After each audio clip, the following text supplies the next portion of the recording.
After compiling all of the necessary gear, I finally put together a full-blown motion sim racing setup, officially making it the most immersive sim racing setup on YouTube.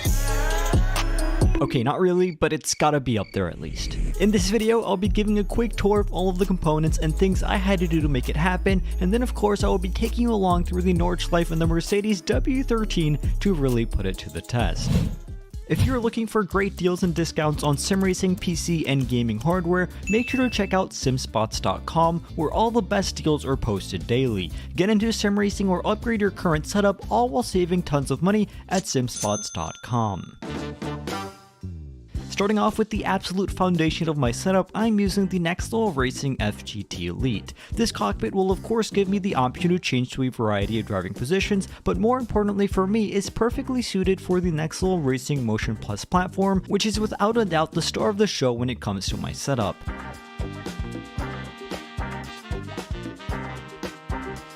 A close second when it comes to vital things making the setup come to life though has gotta be the Track Racer integrated quad monitor stand, which is holding up 4 27-inch monitors, all while being attached directly onto the cockpit. Of course, what this means is that when the chassis moves, all of the screens will move along with it as well. Attached onto the screens is also the Asus bezel free kit to add just a little bit more immersion. Now as for my gear, this might surprise many of you, but I'm mainly using Thrustmaster peripherals with the Thrustmaster TLCM load cell pedals and T818 direct drive with the Ferrari SF1000 rim. Ultimately, they do the job. I've gotten comfortable with the pedals, and the screen on the SF1000 wheel looks very cool on camera, hence I've been using it for a while.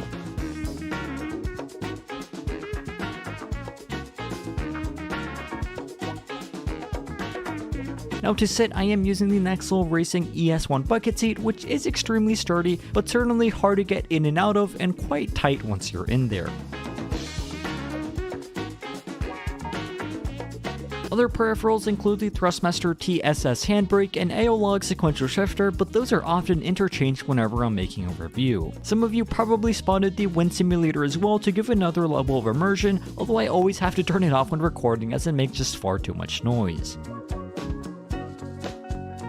Now behind the screens is where everything gets a little messy. Of course, with a motion platform, everything is moving around, and thus it is essential to get everything tied up together and safely secured to make sure nothing falls off when in action. Hence I made use of cable ties and Velcro straps. Moreover, by placing a power strip behind the monitors, I was able to limit the amount of cables dangling down, making it not only look better, but also more secure when in motion.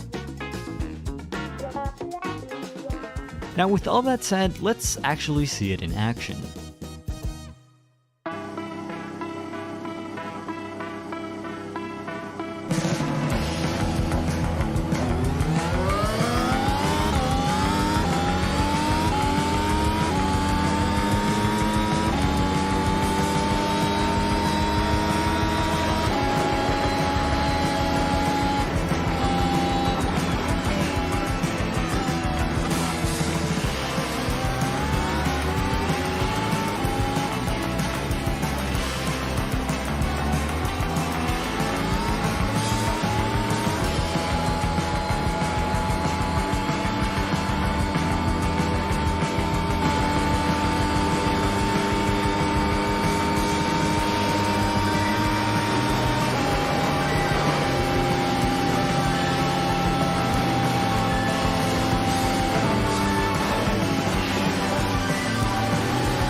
Taking it out on track, everything seemingly comes to life with the motion bringing everything to the absolute next level. However, although the immersion and fun factor is through the roof, there are several drawbacks which I quickly noticed.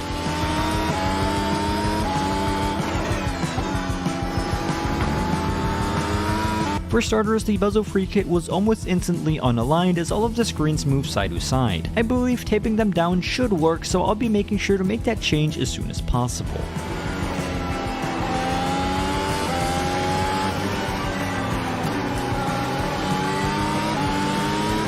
Now, if driving a modern Formula 1 car around the Nordschleife wasn't hard enough, it's certainly not made any easier with everything shaking and moving around. My position was nowhere close to where it should have been, and it's really more about enjoying the ride rather than aiming for a competitive lap time.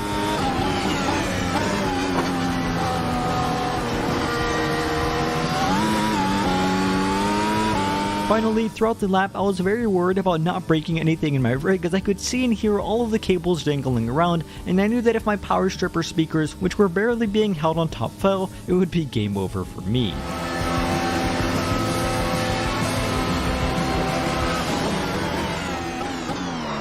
Engage the limiter. Box now.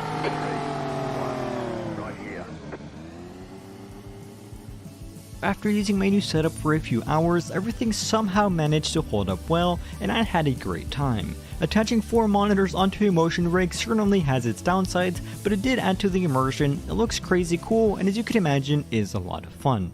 Now, for content creation purposes, I don't see myself sticking with the setup for too long, as having everything moving around doesn't really make things easier at all. However, to solve my curiosity of what a motion simulator with an integrated quad monitor stand would be like, it certainly reached my expectations.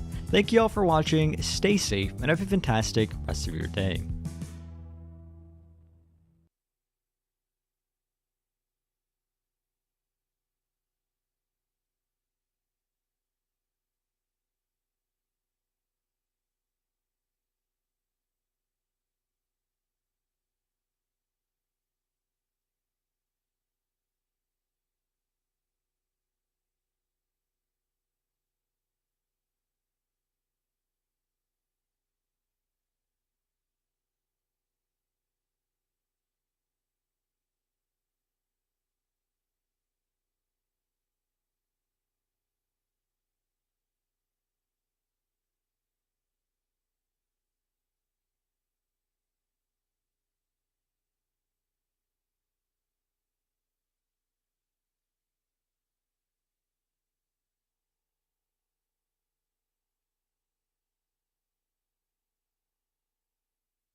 Guys, I know I haven't posted for a while, but I was in the middle of a huge project and I took apart my old space and built completely new one, and honestly, the end result is absolutely insane.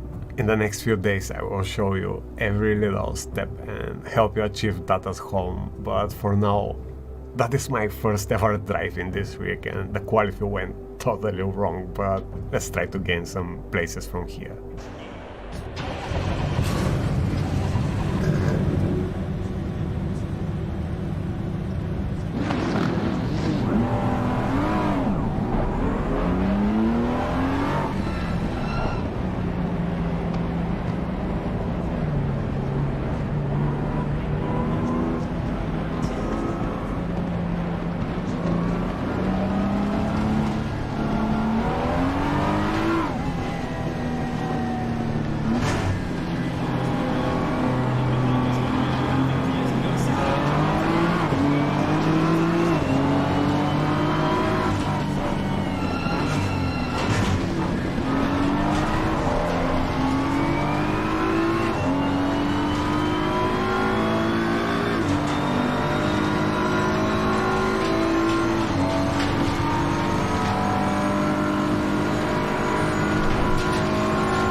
that wasn't me. Come on. Come on. Ha. Oh yeah. Well, I guess I will see you in the next one.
So I thought I'd show you guys my hillbilly setup here.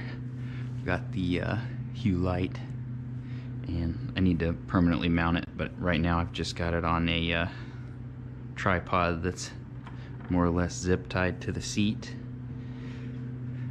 And right above me, I'll probably get it a little lower, I don't know, we'll see. But then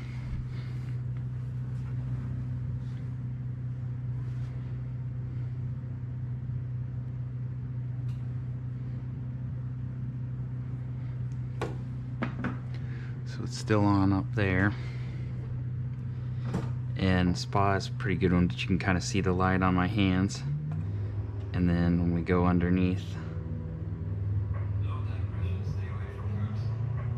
it's pretty, you wouldn't think that it really adds much, but it's pretty awesome.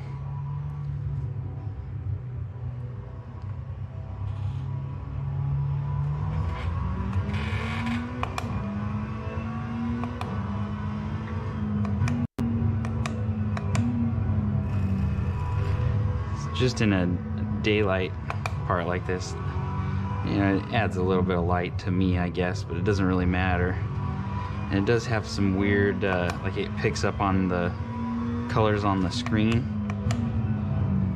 but once you get like to the back straighter, like here, I don't know if how well you can see like on my hands, but when you go underneath the shadow, I haven't really tried it for night races yet, but I imagine that's going to be pretty cool too, like all the lights from people. And I'm going to set up, I have 2 of these light bars, so I'm going to set one up on either side, and that probably will make it even a little crazier. But yeah, for 80 bucks with the hub, that's not too bad.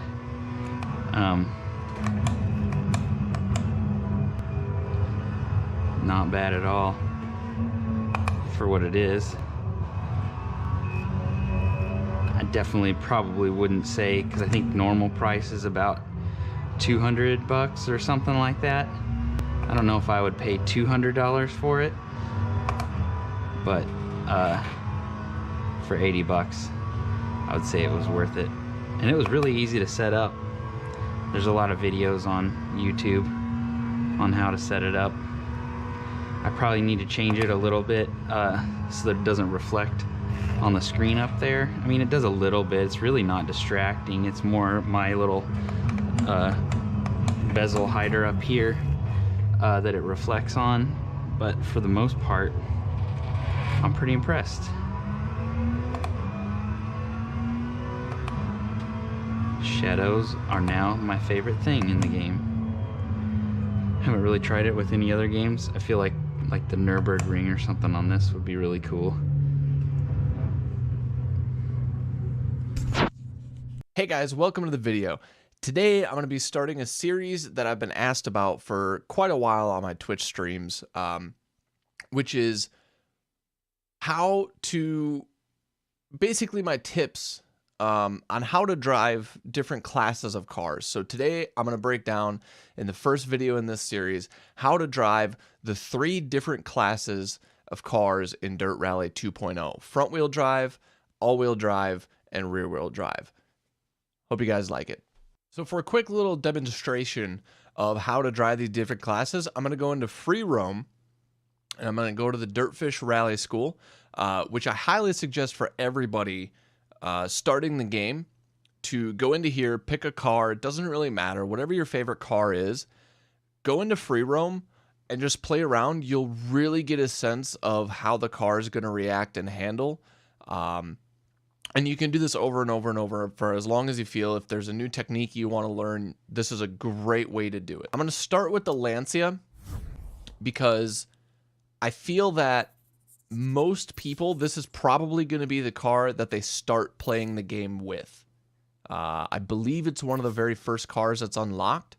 So I'm just going to give you some tips and on how front wheel drive cars handle and how to properly drive them. So we're in our menu. I'm going to go down to Tune Vehicle. I'm going to make sure, okay, this is the bone stock setup. I'm going to be doing this on all the cars today in the video. This is all the exact same setup. What you're going to want to do, well, number 1, don't kill the car. But, so obviously, you know, front-wheel drive cars, they're more of a pull than they are a push like the other cars. So to get the car to oversteer around a corner, it's a little difficult. You can't really get the car to swing its weight around. You can, but it's a little difficult. It's a little bit easier on dirt. So to do that, you're going to do what's called a Scandinavian flick. And the thing with front-wheel drive cars is you don't really want to countersteer with front-wheel drive cars a whole lot. They don't really handle countersteering very well. They do, but they don't. So the biggest thing, and now especially for sharp corners as well, so I'll show you here. For sharp corners, they handle much better. The gearing on this car isn't exactly the best, but so what you can do, and as you can see from my brake inputs, I should have maybe kept that in first, but they don't like to countersteer very much. So you're better off slowing down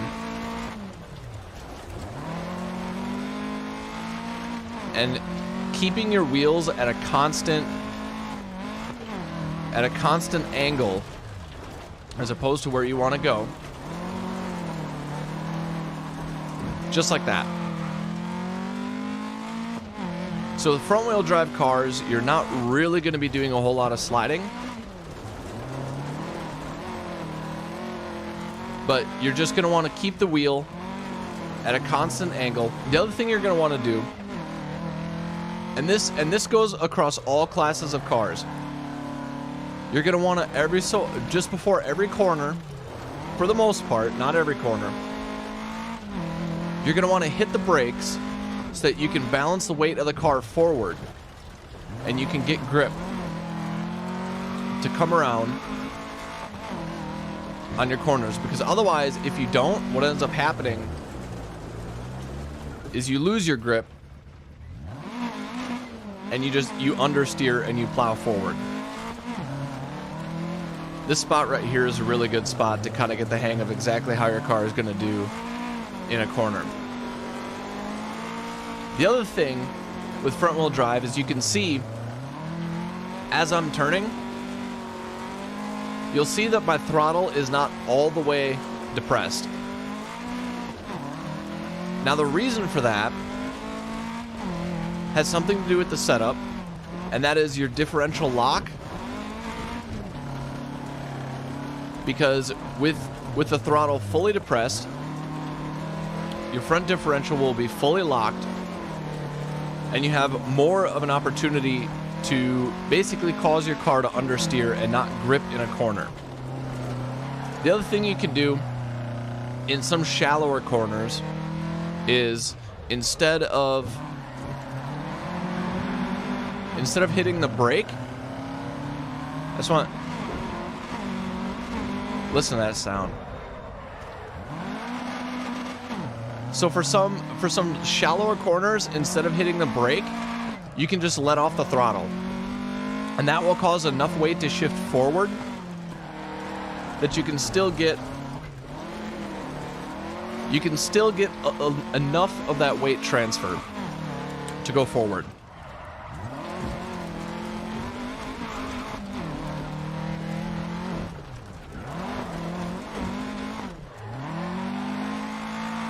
Let's hop over to a rear-wheel drive car, and I'll show you the difference there. So now we're going to hop over to the Ford Escort Mark II, which, again, I'm using these cars because I assume most newer players, when you're starting out, this is probably going to be the first car in this class that you're going to buy. I believe it's also maybe the cheapest. I'm not 100% sure. So we'll load up the Ford in the Dirtfish Rally School, and I'll kind of show you how this car differs on the other end to the front wheel drive cars. Again, bone stock setup. This is exactly how the car comes from the factory, as you would say. Now these cars, especially this one, counter steering is going to be much more of a thing. These cars are much more touchy to throttle and steering inputs than the front wheel drive cars are. So with these cars, the number one thing I can suggest is learn throttle input. Because most of how this car is going to handle is completely dependent on your throttle input. Throttle input is going to be number one. And then after that, it's going to be brake input. Oop. For that exact reason right there. With these cars, you're going to want to do the same thing. You're going to want to brake in front of a corner to shift the weight forward. It's going to happen a little bit more dramatically than it did on the front wheel drive cars. And the reason for that is because as soon as you get on the gas, all that weight transfer is now on the front wheels, and it's not much on the rear wheels. And so that makes it very, very easy for the rear wheels to break traction and come around. Now, as soon as you feel the rear end start to slide back out, that's when you're going to want to counter steer.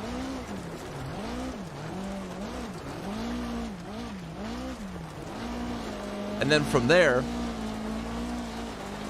it's simply all throttle inputs and steering inputs to maintain an angle. Another technique you can use is what's called clutch kicks. Now you can use these if you're in maybe a little bit too high of a gear, or you've got a wide angle that you want to keep that. So that's as simple as kicking the clutch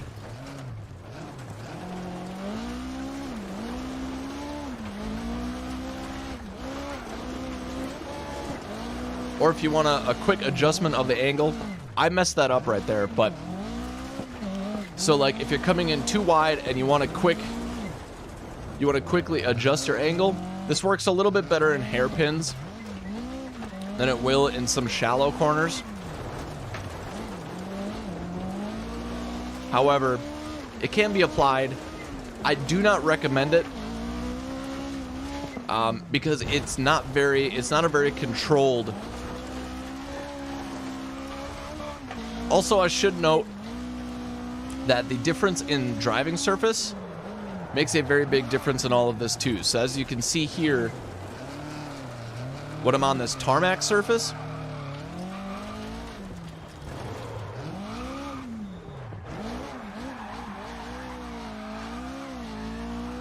you will lose grip a little bit quicker.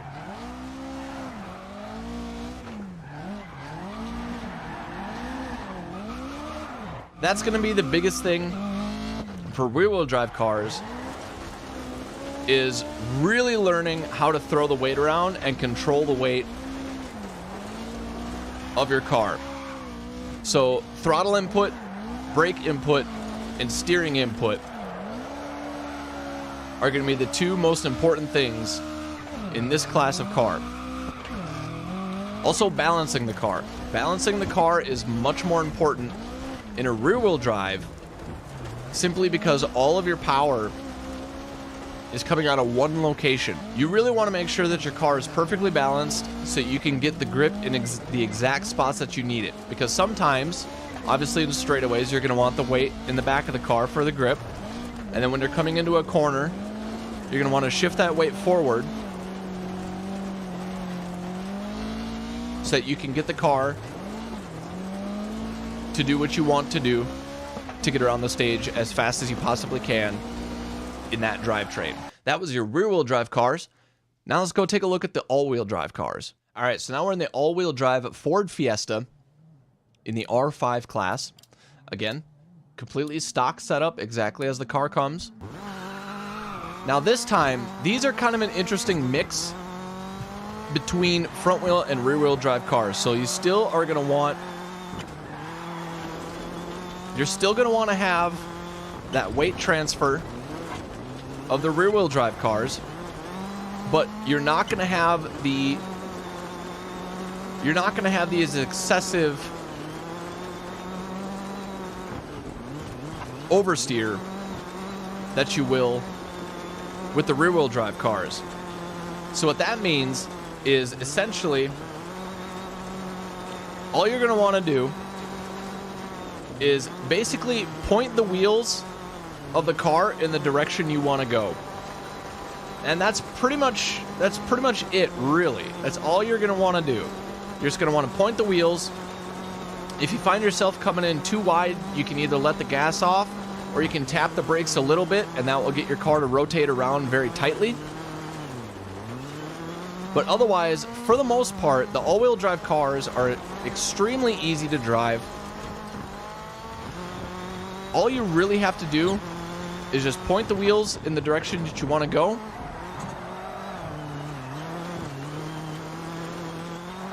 And the car will go. It's fairly simple. There's not much to it. They're very, very easy cars to drive. Now, you have two options that you can take.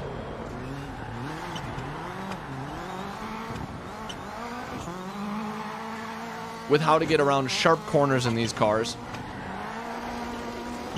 And you can do it, you can actually do it in almost every class of car. It doesn't work very well in the front wheel drive cars, but I'll show it to you right now. It's called the Scandinavian flick. So if you don't know what that is, the Scandinavian flick is basically counter steer. Oh, here, let me find a better spot for this to be used. We'll do it off this jump. So Scandinavian flick, turn away from the corner, hit the brakes, shift the weight, turn into the corner, and then get on the gas. So this is a way, if you don't want to use a handbrake, this is a way to shift the weight of the car, shift the weight of the car around very quickly, and get it in the direction that you want to go. So the other alternative, and these are mainly used on very tight corners. So for the handbrake, it's literally just as simple. You just pull the handbrake, car rotates around very quickly. I prefer to stay away from this unless it's a very, very sharp hairpin, because the car sometimes can become very upset and you will lose control of the car.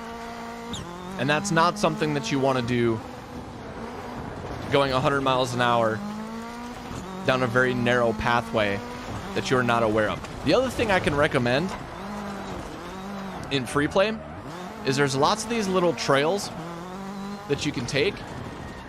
Oh, where did that trail go now? Oh, here it is. There's lots of these little trails you can take. If you want to test your reaction times, drive down those trails as fast as you feel comfortable with, and just randomly pick. Say, I'm going to turn here. And try to take that corner as fast as you can. Now, the benefit to this is it's free play. So if you crash a car, whatever, no big deal. So, a tip for taking a high-speed corner like that is, as you're driving straight, simply a little bit of steering input, tap the brake to shift the weight forward, and the car will kind of bring itself around for you. You don't really have to do a whole lot. Very, very simple. So you're going to have to kind of spend some time getting used to how the car shifts its weight. And all these things can be adjusted in setups later, but that will be a future episode where I'll kind of explain how I set up cars in certain locations.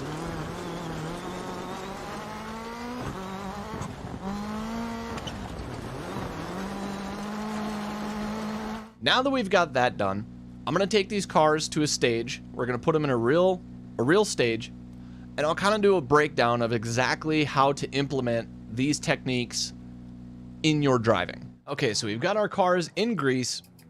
Again, bone stock setups. This is exactly how these cars were in the free play. So I'm going to demonstrate on this stage here, because there's a lot of things right away in the very beginning of the stage that are going to incorporate all those things that I talked about in the free play. Keep left over 60, 3 left on cut. 30, slow 6 left long over crest into turn, sudden, unseen, tight hairpin right. So we'll brake the car. Front wheel drive cars don't really do hairpins very well, so you're kind of going to have to take them slow. Left over 60, 6 right. So again, slow the car down, hit the brakes, Keep left over hold crest your into steering sudden, angle, 6 right. and then lightly get back on the throttle. Long 100. So then for this, Slow. same thing. Open hairpin right. just hold your angle, Opens. brake. You can kind of counter steer a little bit just to give yourself a little bit more angle to work with. 6 right long over crest. Into 6 left. And going downhill, your brake inputs are going to have to change just ever so slightly because you are going much faster. 5 right over crest. 50. 5 Oh, right I took that tightens. corner a little fast. So you can kind of use the Scandinavian flick on these cars a little bit. Left over crest jump. And slow crest. It doesn't work the best, Into unseen but it does tight work in a hairpin pinch. right. Dip These old 30, cars don't unseen really tight get a hairpin whole lot of into grip. tree. So this section can be a little difficult in some of these older cars. 5 left over dip and crest. Slow 50. Unseen hairpin left. Now, what you can also do, which I mentioned before, if you so choose, is you can use the handbrake. Unseen tight hairpin right.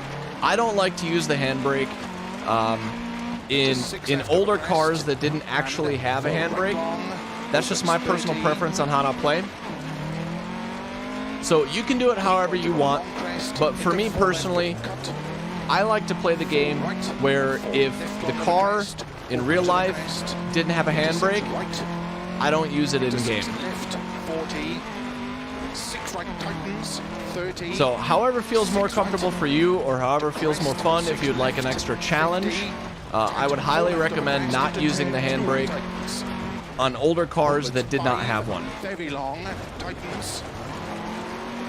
Into short 6 left. So you can see right there coming over that hump, I hit the brakes just a little bit, and that was to balance the car coming over that crest, because as you go over that crest, you're going to lose grip in the front wheels of your car, and there's a very good chance that you will miss that very sharp corner because you're just coming over a crest, and at the end of that long straight, you're going to be going very fast.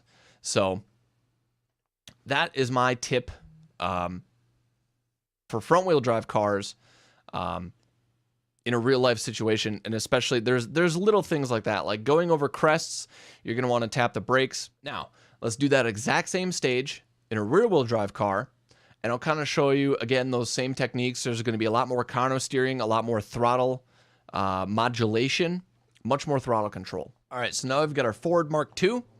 Again, same thing, bone stock setup. Go. Keep left over 60. 3 left on cut. 30. Slow 6 left long over crest into turn sudden. A little bit of counter steer. Right. Again, heavy on the brakes. 4 left long. Opens.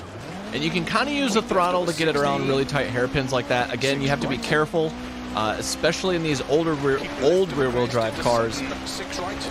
It's very, very easy to lose the rear end. 100. Slow turn open hairpin right. Opens.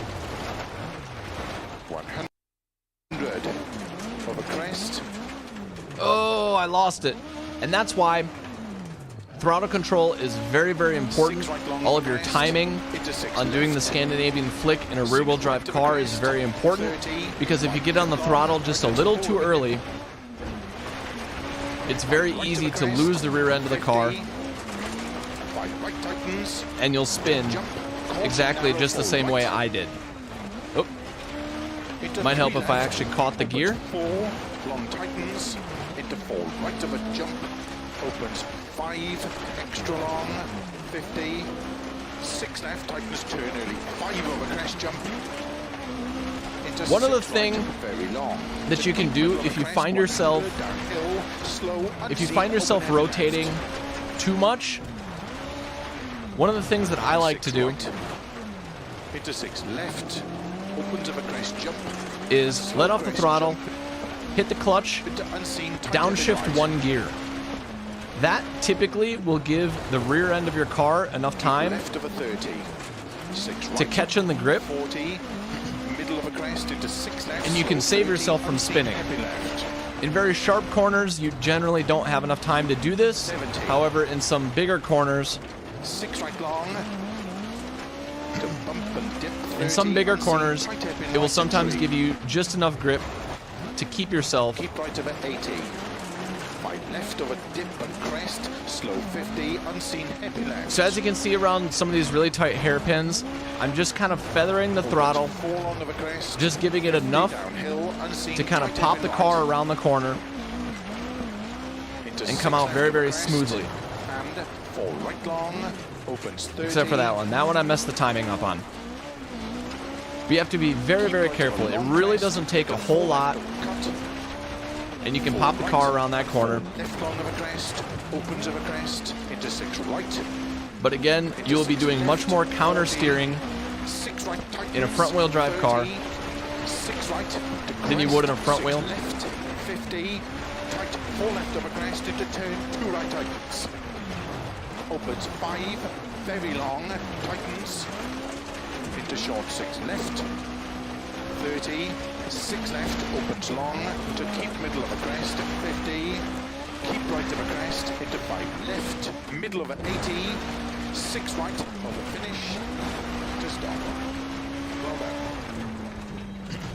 done. Much more steering corrections going on because the rear-wheel drive cars, as I said, are very sensitive to throttle inputs.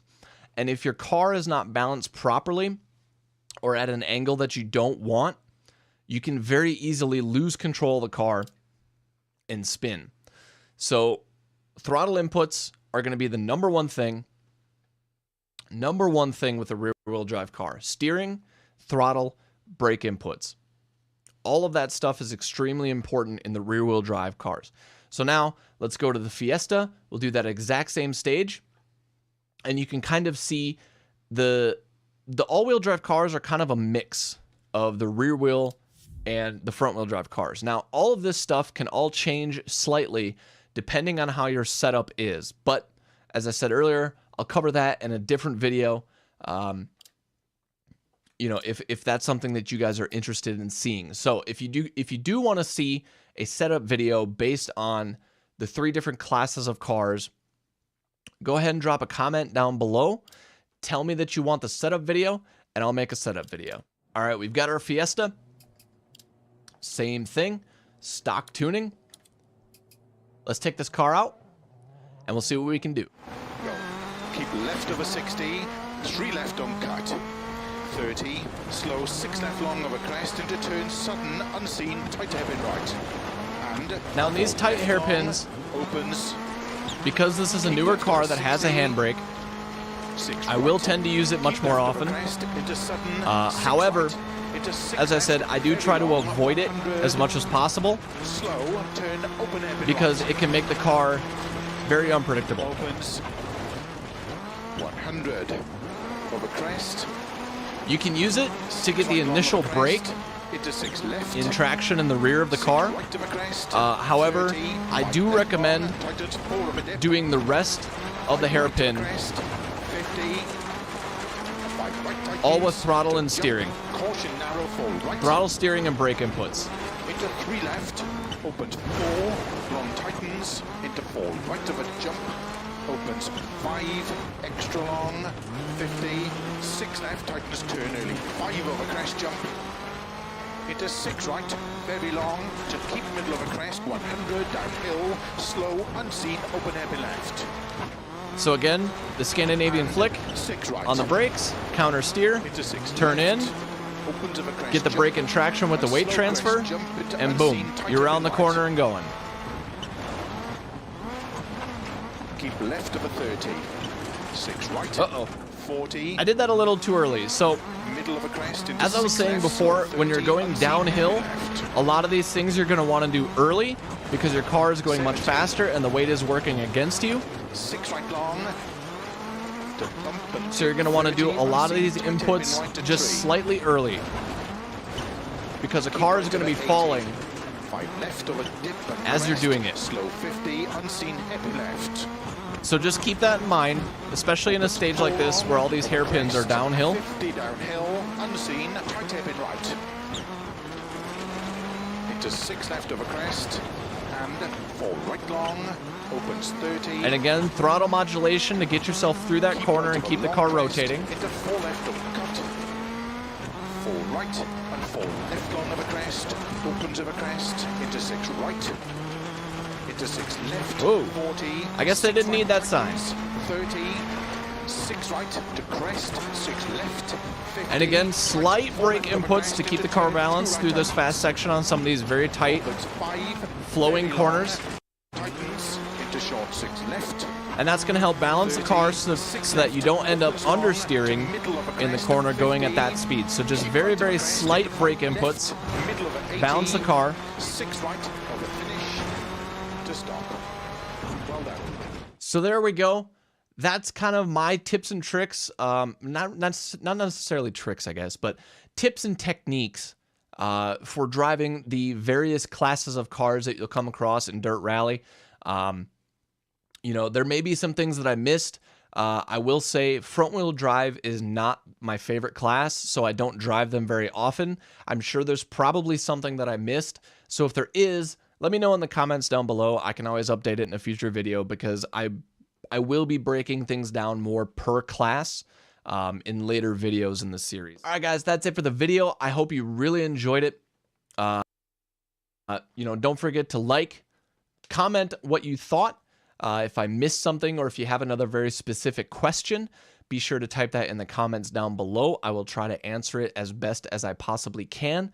But that is it for me. Again, I'm trying to make this into a series.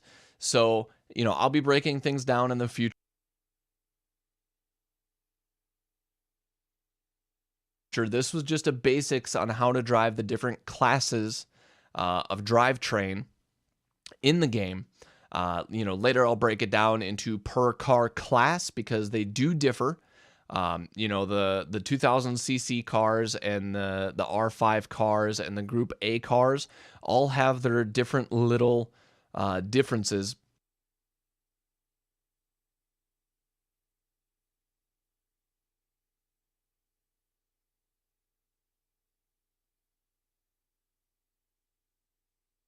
Between the two of them. Also setups per location is another thing to keep in mind as well. But for right now, I just wanted to start it off with the different car classes as far as drivetrain are concerned. So if you have any other questions, again, be sure to type them down in the comments, or you can always catch me live on Twitch at twitch.tv/roadsidetv every Thursday playing Dirt Rally. You can always come in, ask me questions while I'm live and streaming, and I will always try my best to answer them as I play. So that's it for me, guys. Thank you for watching the video. I'll see you next time.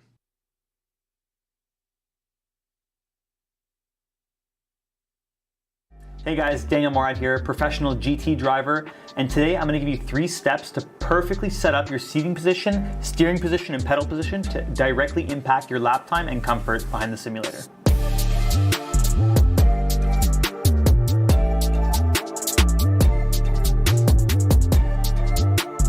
The starting point for getting the perfect ergonomics on your sim rig is always with the base, the seat itself. That's where you're going to be sitting.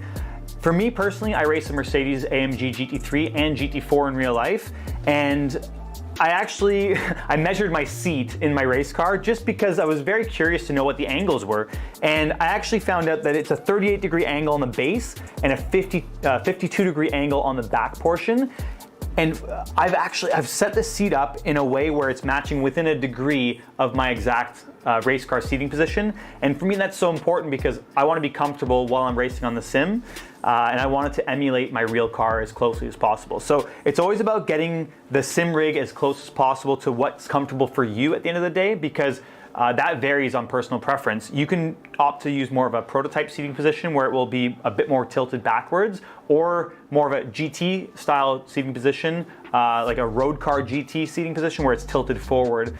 For GT3 or GT4 cars, typically the range is anywhere from 32 degrees on the base to around 40, and then on the back it's around, I would say, 45 degrees to around 55 degrees, in that range. So definitely whatever feels more comfortable to you, you can go ahead and set your seat up like that. One of the most frequent areas where you may experience some pain would be in your lower back and your lumbar section, and that's so important because when you're braking, which we'll touch on in a little bit, there's a lot of pressure that's caused in your lower back because of you pressing against the pedal and it squeezing your back against the seat. If there is an air pocket or any space between your lower back and the back of the seat, usually that will cause a lot of extra strain, and you don't want that. So typically what you would do is, you can see in my seat, I actually have a little pad that I've added to reduce that gap on my lower back, and that just tends to support my lower back and lumbar a little bit more when I'm pushing the brake pedal hard.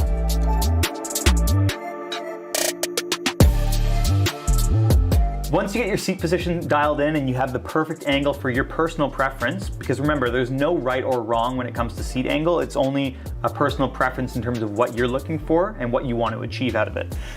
For me, I'm always looking to replicate my real race car, so I have my seat set up exactly like my car. Next up, once you have your seat, make sure that your shoulders are pressed to the back of the seat and inside the shoulder rest, because this is so important. If you start removing your back off the chair, then you tend to lose balance on the car. So when you're turning, you tend to wobble back and forth, especially if you have a direct drive wheel, it will move you around. So you want to make sure you're secure. This way you have the most balance and most secure grip on the wheel. Second thing is, I would say wheel position, wheel distance to you, and the angle of the wheel itself. So for me, the height and the angle go hand in hand. I have my wheel set up at around 14 degrees on the steering shaft, and that's emulating my real AMG GT cars perfectly within a degree. That's personally what I like, and I set up the height accordingly where when I'm gripping the wheel, I'm not putting any additional strain on the top or bottom of my wrist. It's actually more or less going straight from my forearm through a straight wrist onto the grip of the wheel. If you have the wheel height too high and it's too angled, you'll put additional stress on the top of your wrist. And on the other side, if you're too low and you're driving down low, you'll actually put a lot of stress on the bottom of your wrist. So you want to make sure ergonomically you're very straight and all your joints are lining up with the steering wheel. In terms of distance to the wheel, you don't want it so far away where you're coming off the seat, but you also don't want it so close where you feel like you're jammed up and you can't really make the steering inputs and your elbow is hitting the side bolster in the seat. So finding that perfect distance to where you're not jammed up or you're not reaching is important. A great way for that, to figure that out, is to put your arms out while your shoulders are in the back of the seat, wrists on top of the wheel, and your wrist should be sitting right on the top of the wheel rim. That's more or less a really good guideline to getting the proper distance for the wheel. The final step to get the perfect ergonomics in your sim racing rig would be to get the pedals set up in the right spot. And this one can be quite tricky because you need step 1 and step 2 to be correct for step 3 to fall into place. And starting right away from your knees, and we'll work down, you want to make sure that the pedals are close enough where your knees are more or less, you don't want to be quite at like a 90-degree angle, but you want to make sure that when you're going to press the brake pedal, especially, this is very important, you don't want to have a straight leg. You want to make sure you're maximizing your big muscles, so you're using your quad to press with the big pressure, and you can reserve the rest of your strength in your leg from your calf and your ankle for the finesse pressure on the brake. That's going to give you really good trail braking and that finesse at the last stage of braking when you're coming off and balancing the car in a corner. So again, no straight leg, avoid that, but you also don't want to have your knees up into the steering wheel or like too bent, because then it will start to generate some knee pain as you start to press the brake. So finding an angle, I would say you want to keep it around like 130-degree angle or so. you know, you're not 180 degrees straight legging it, but just allowing yourself to have a little bit of a bend so you can get that strength from your quad when you're pressing the brake. The second thing is your ankle position. If you feel like you're too closed off in terms of where your ankle and your foot's positioned pushing against the pedal face, it's going to cause some shin pain. So you're going to get a lot of pain in the front part of your shin. Just think about it. When you pull your toes back and your feet back, just statically, it hurts, right? It hurts in your shins. And on the other side, if you're reaching and you're trying to tippy toe it and push with the front of your toes, you're gonna get a lot of calf pain. So try to find that position where when you're squeezing, you're balancing that muscle front and back on your lower leg. So you're distributing the load across, you know, all the muscles in your leg. You don't want to just use one muscle group or one muscle area.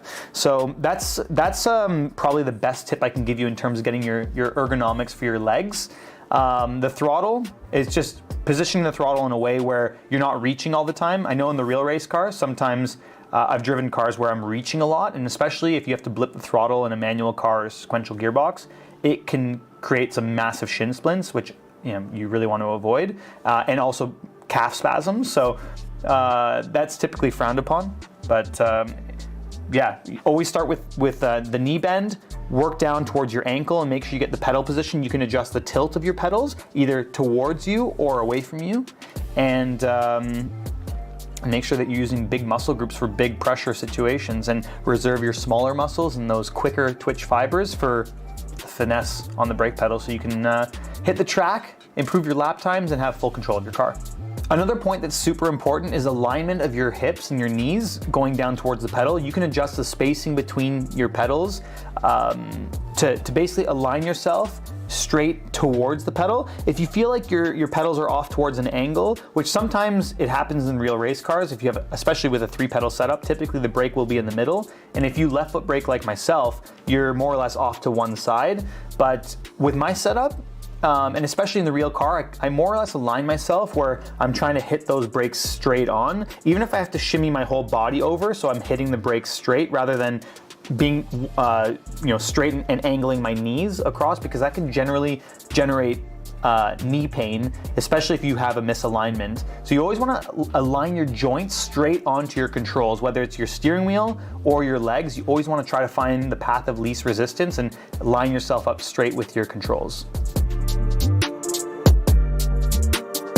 Hopefully those 3 steps help you guys set up your ergonomics for your sim rig. I know this is a hugely talked about topic, and hopefully that shed a little bit more light in terms of the correct seating position versus just everything you hear. I think coming from a professional GT driver and being able to relay my real life experience, fitting in multiple different cars, having seat fits every single year, I know exactly what it takes to get that perfect ergonomic position to be comfortable and also to feel the car and be balanced within the car as best as possible. So not only will it make you more comfortable, it's going to make you faster because you're not focused on the aches and pains. You'll be focused on hitting your marks and dropping your lap times on track.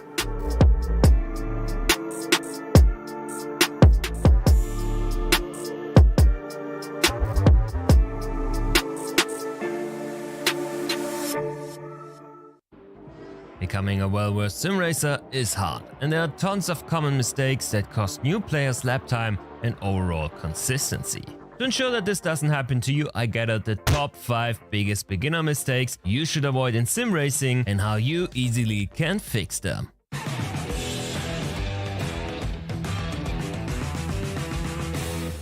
Welcome back to Overtake.gg. My name is Champion Joe and I'm a sim racing editor here on the platform. I have tons of playing hours on various racing sims, and I wanted to help you guys avoid making the same mistakes others are making across all racing games. So let's get started with mistake number 1, and that's not using the whole track. When you're just getting started with sim racing, staying on track is usually the most important point for newcomers. As many players migrate from racing games like Need for Speed or Forza Horizon or similar titles where car control is not that really important like it is in a sim. That's why beginners tend to overdrive a car, and when they start to adjust to the handling in the sim, they focus on staying on track first, which looks a bit like this. the car staying in the middle of everything for the most part. Which isn't a bad thing at all. After all, staying on track is much better than visiting the gravel pit every 30 seconds, right? But it's not particularly fast. You see, a race car usually follows the outside, inside, outside rule, because the line, or rather the racing line you take through a corner, will determine how much speed you can carry through that turn. Simplified, this means that you will use the whole track and hug the outside while braking, steer the car to the inside where the apex of the corner lies, and when you accelerate out of the bend, you aim for the outside again to maximize your exit speed. Sounds easy, but many players do that wrong initially and struggle to perfect this craft even with this knowledge. The perfect aid to visualize where your car should be is not the ideal line you can display. No, it is the curbs. Every racetrack on the planet has them, and they show you where you should place your outside tires to maximize your grip through every corner. So when you're learning a new track, take it slow at first and have a look at the curbs available and what story they tell you. How should the perfect racing line look like? Also, don't be afraid to use all of the curbs available to you. Cut the chicane with 2 tires, let your car run wide on the curbing, on the exit, and test the limits of what's allowed and what counts as a track cut. And you will be surprised how much is actually legal to do in various racing sims.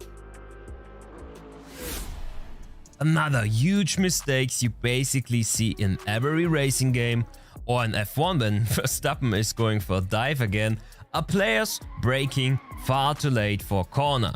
Yes, braking late will be faster into the corner, but it will most likely ruin your exit, leading to you crashing into an opponent or to your car becoming folded into a barrier. And this is where the famous sim racing saying comes into place: slow in, fast out. Which is of course a bit dramatic in its formulation, but in its core, it's the most essential racing tip you can get for bettering your corners and braking. But let's start from the beginning. When you are learning a new track and you have no clue where to brake, start to look at the side of the track to spot some markers that you can easily recognize while driving at a fast pace. This could be a tree, the start of the curbing, a line on the track, or the meter boards that solely are there for exactly this purpose. Just don't take any shadows, trust me. Then start at roughly 200 meters, for example, and see how long it takes for your car to slow down before you have to turn in. Or if you are already way too fast and overshooting the corner. Usually you adjust your braking point from there until you are as close to the turn as possible without having to break a sweat when turning in. Keep in mind that your car should flow through the turn, and that if you have a lot of movement in your steering that you have to correct, you are most likely already a few meters too late on the brakes. Practice makes perfect here, and when you feel comfortable with your braking and driving overall on track, maybe search for tutorials on trail braking next, as this will further lower your braking distance in the future. But that's more of an intermediate technique and too advanced for today. But if you would like to see a video from us about that topic, let us know in the comments down below. The third mistake I see often with newer drivers that start with sim racing is that they reject any kind of help from apps or programs whatsoever because they want it to be as realistic as possible. But that's a big mistake, especially when you are playing on a 16:9 monitor and are lacking the overview that you would have in a real car.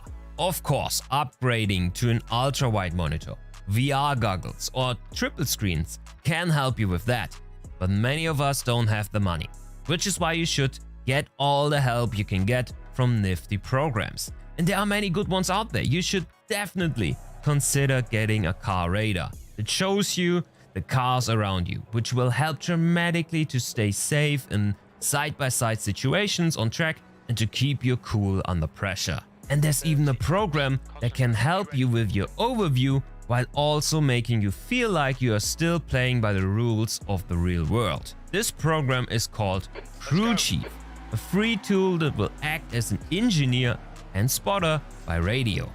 It can call you by your name, tell you when other cars are alongside you, and also will respond to voice commands if you ask it something. For example, you are driving in an online race, you have all the HUD elements turned off for the complete immersion and want to know what your position on track is, you can just ask, "What's my position?" P15.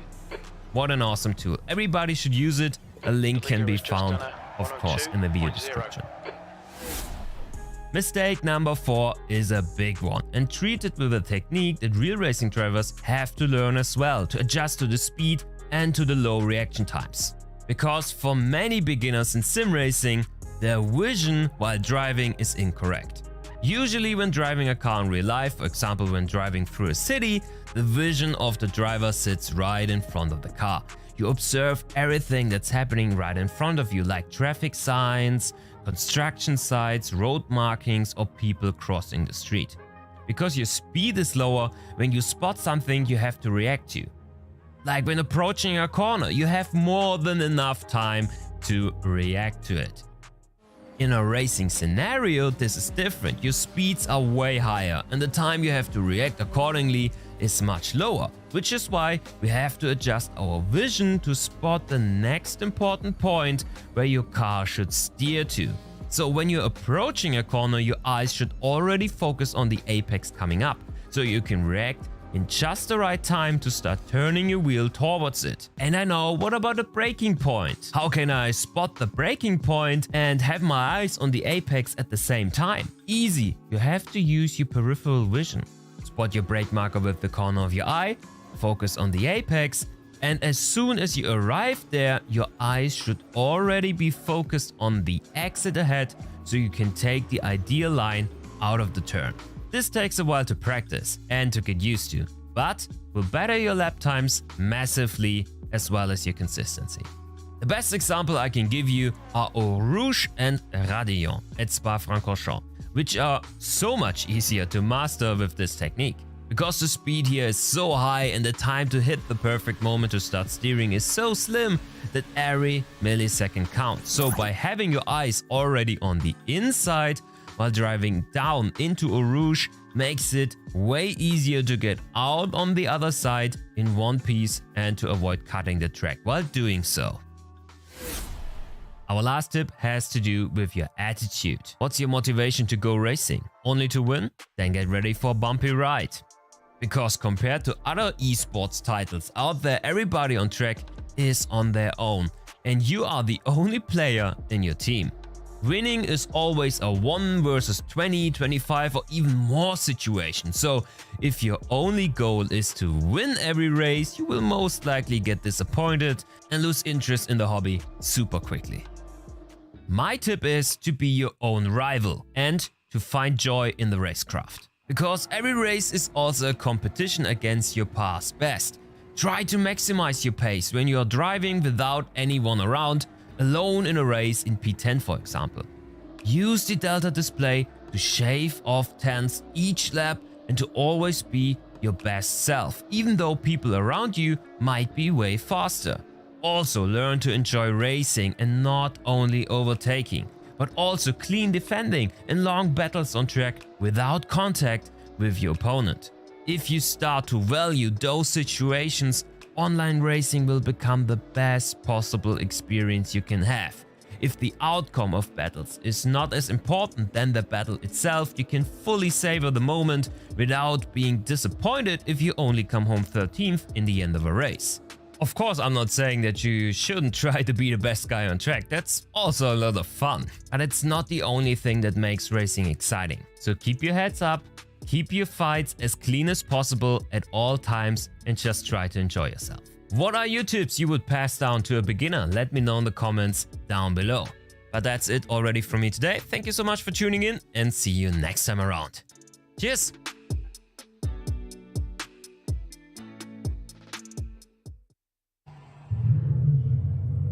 Figured it might be easier just to make a video. So, view settings. Oh wait, no, it's in the driving menu, view settings. Height I have at 2.9. I don't know how good you can see that. Maybe if I would stop slapping my head around. Lateral 0, distance 8.9. So usually though, what I do, because it is probably going to be different in the Lexus, but what I generally tend to do is just watch my left bezel there, and I put the A-pillar there. It depends on the car. It doesn't always work out well, because sometimes that'll make you way too far in, but I do like to get that A-pillar over in there. That usually tends to be about the right distance. You can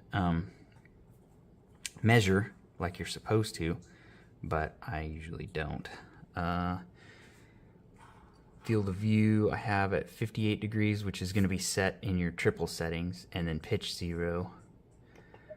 Motion, I have all that stuff off. I hate that stuff. I'm not real sure what this is. I think that has to do with lock with wheel, but I have that off too. I don't like it to be dancing around while I'm driving. If you have a single monitor, it's fine, because I mean it helps you to see a little bit more, but I hate it personally. I also don't like to see the wheel. I've got a wheel here. I don't need to see it on the screen, so I turn that off, but that's, again, personal preference. Mirror FOV, which I guess it will affect this one. I think that's more for the in-game mirror. I don't know. Anyways, 90, 15 scale, and then zeros on the other. So this is probably the main one. This I did measure to my head, so you probably know this already. It's from the center of the screen to your eye. I think 550 millimeters is around 24 inches, I'm pretty sure.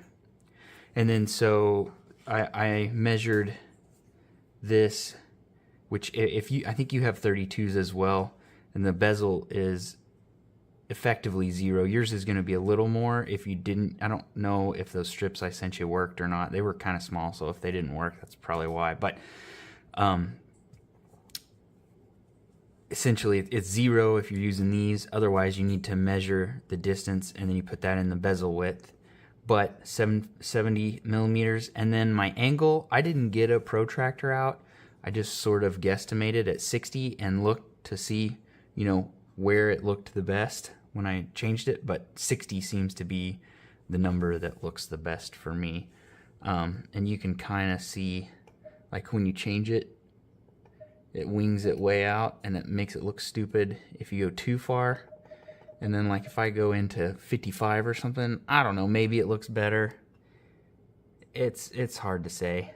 I've just been driving at 60 forever, and it seems to kind of be pretty close. It may be off a little bit. I didn't do any math or anything, but I think the main one is distance from the screens, which is essentially going to do the same as your seat distance, the way I understand it, except seat distance moves you forward in the car, and if you change the FOV, it actually warps things. So you want to have the FOV correct and then move the seat distance and then the screen width.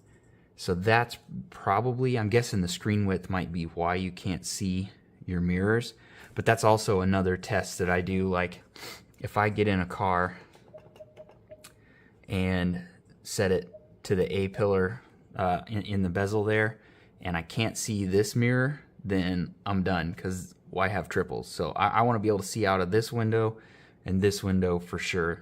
Whether or not that's like absolutely perfect field of view or not, I definitely want to be able to see out of these two windows, because that's the reason I bought triples.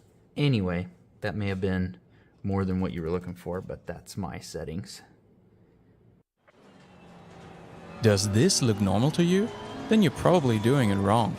But don't worry, help is on the way. In this video, we'll take a look at camera settings in Sims and give you all the tools you need to get this part of your life back in order.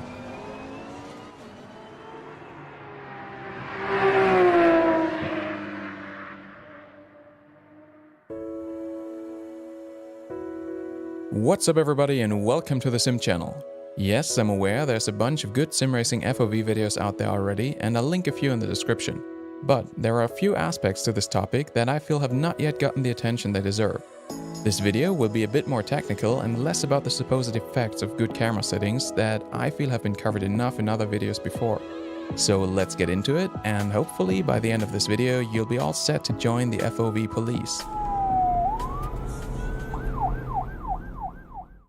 The field of view, or FOV, is the viewing angle of the in-game camera and should ideally be set to match the viewing angle you have of the picture on your physical screen. To illustrate this, let's have a look at what happens when it isn't, or in other words, what we get if we squeeze a wide in-game field of view into a much narrower one on the screen.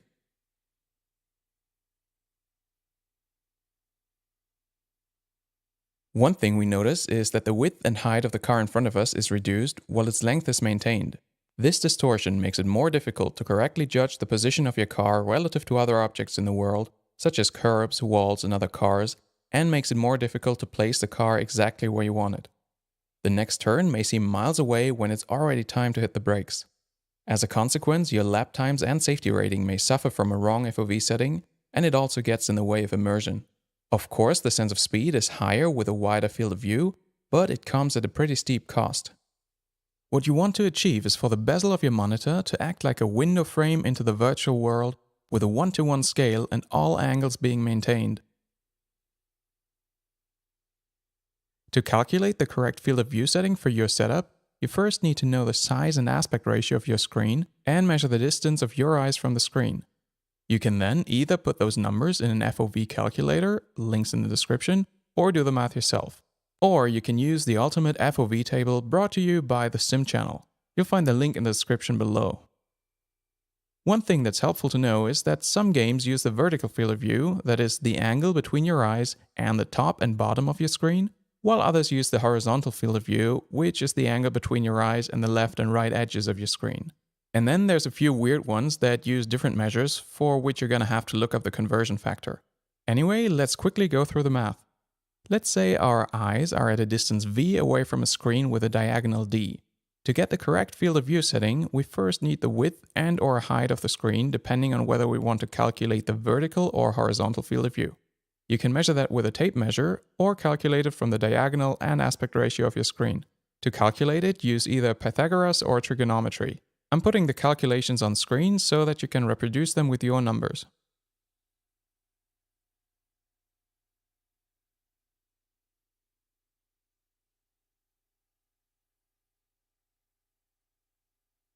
Now that we have the height and width of our screen, let's calculate our horizontal field of view, which in this illustration is 2 times alpha.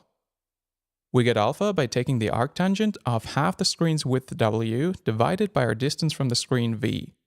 Multiply alpha by 2 for your correct horizontal field of view setting.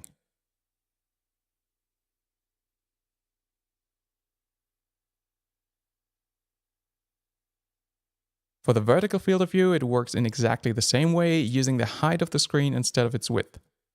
And to everybody who fell asleep during this section, you can wake up now, math class is over. On a triple screen setup, if all 3 of your screens are the same size and you have the center of the screens pointing directly at your eyes, you'll have the same field of view for all 3 screens, so the calculation remains the same. Theoretically, all that needs to be done should be to set the correct viewing angle for the additional left and right cameras in-game. Unfortunately, not all games have proper support for triples built in, but that won't be our concern in this video. If you're using VR, the FOV should be set to the correct values for your HMD automatically, and you don't need to worry about it. But wait, there's more. The camera's viewing angle isn't the only thing that should be set up correctly. The one setting that for some reason many even seasoned sim racers apparently don't really care about is the correct height of the horizon. It should be common sense that the horizon on a sphere should be slightly below eye level, but how far below? To answer this, yeah. So here's the Earth and here's us. For the purpose of this illustration, I made us relatively tall, but we'll use more realistic numbers in the calculation. Well then, how far below our eye level is the horizon? The horizon is found by placing a tangent to the Earth that goes through our eyes. Thus, how far we can see and how far below eye level the horizon is depends on the radius of the Earth and how far above the Earth's surface our eyes are positioned. Ultimately, we're looking for this angle and we'll name it alpha. Let's construct a triangle between the center of the Earth, our eyes, and the horizon with, of course, a right angle at the horizon. We'll call this angle beta, and we see that alpha and this angle are the same since both are 90 degrees minus beta. We can thus calculate alpha by taking the arc cosine of r divided by r plus x. Let's say the Earth has a radius of 6,371 kilometers and our eyes are 1 meter above the ground while seated in a race car. The resulting angle alpha is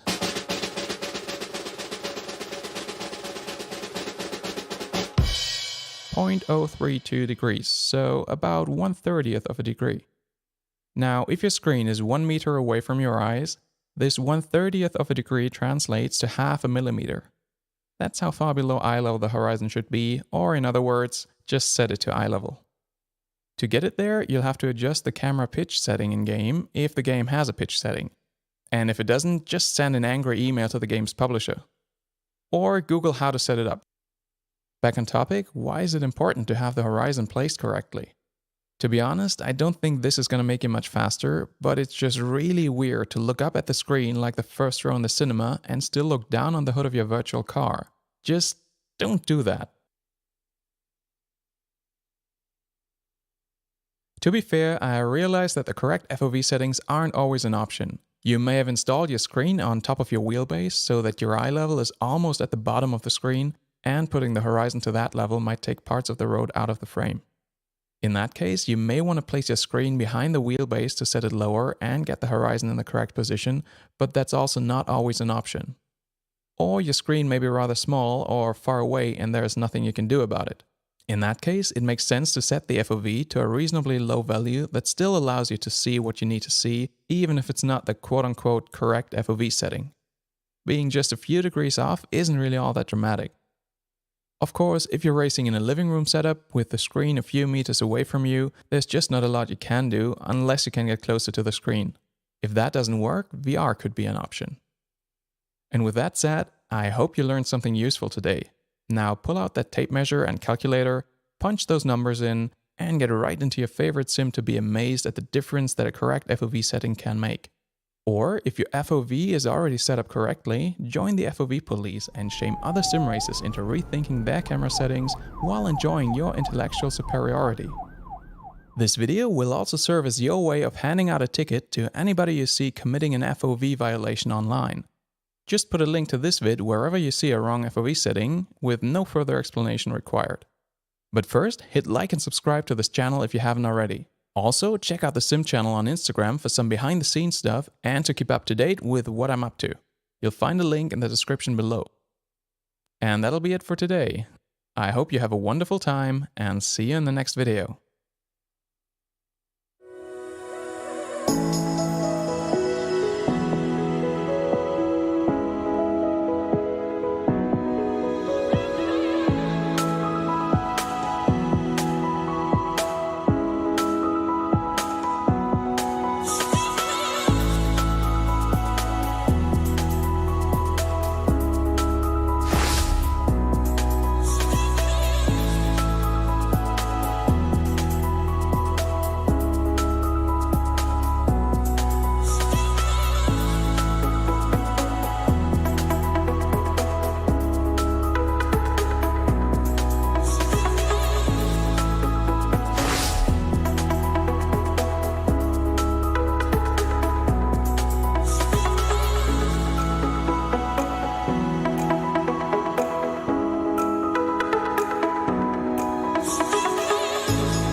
Have you recently had the same problem? You're giving it everything you could do, and you still can't keep up with those aliens out there?